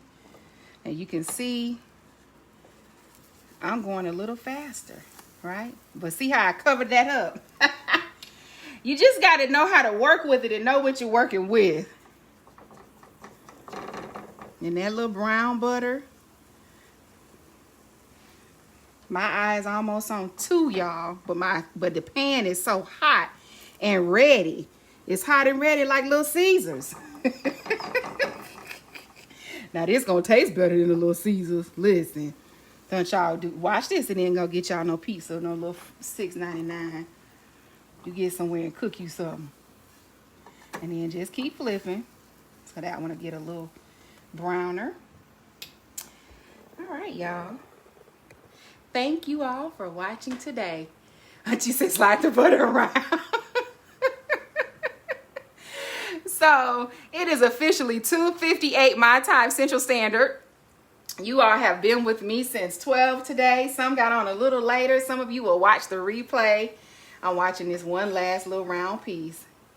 And I absolutely appreciate you all for staying with me to get some more in-depth. We went deeper today, right? Some more in-depth cooking with Tay. You want a plate to go? I know you do, mama. I know this. I know this. I know this. I know this. So for you all that are trying to see, this is how it came out, that round one. Y'all see her? Isn't she cute? And you can put it back in there to get some of that grease out of there if you want. So let's play. Let me show y'all what y'all did today. So you all made cabbage. Let me take these off so y'all can see what's going on. Put that in the sink. Let's just get a good look. Take the lids off, Tay. Y'all see y'all macaroni and cheese back there? This is what y'all did. Listen. And y'all chicken. And y'all see how that steam coming up out of that chicken? That pot, because it's still hot, right? That's what the Dutch pot will do. The Dutch pot will continue to cook. So you all have your chicken, your macaroni and cheese, your fried corn, your cornbread, and your cabbage. And we're going to plate. I'm going to plate this up so y'all can really see what it looks like. Right, Miss Wanda? You need to come visit anyway. Listen, I'm going to put it on this nice little green plate. We'll use a green plate today, okay? So I am going to get all of my, y'all know I done washed up everything. We're going to get our chicken here with our little sausage situation. Put a little bit of that on there. And our green peppers, bell peppers. Like I told y'all, they say they use a different kind of pepper on theirs. Yes, they did. We got our mac and cheese. And look at how creamy that is, y'all. I told you, my baby won't eat it baked. She will not eat it baked. Okay, we got our mac and cheese. Get our corn. Our fried corn. It's a lot of yellow on this plate, but it's okay. And then our cabbage. And I really would like some spinach because I like a deeper green vegetable. Deeper spinach. I like a deeper greens. Something, you know. Let's get our little cabbage on here. Okay. And then let's put us a little piece of cornbread on here, y'all. Well, I don't know how y'all want me to plate the cornbread, but I just sit him right there. So look, y'all did this. Y'all got y'all chicken, y'all fried corn, y'all cornbread, your cabbage, your macaroni and cheese. And then y'all know I gotta try it with y'all on here, right? Gotta taste test it, right? Look.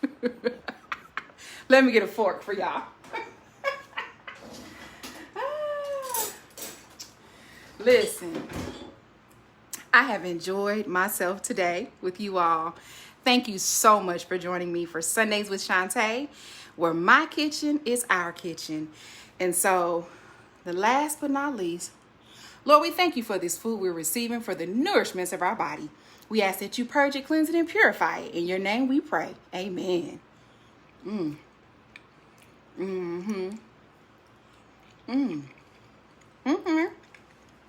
Macaroni and cheese is good. Let's see about this cabbage. Y'all see the steam? She said that's so mean. Let's check on this corn. Ooh, come on, Tay. And this chicken with this wine and ground sausage. Chicken, what I told y'all it's called, it's an Italian dish. I need a knife because I'm about to tear something up. Let's see here. Y'all, my family probably about to lose their mind because they so hungry. And I've been in this kitchen. They ate cereal for breakfast, I think. Let's see here.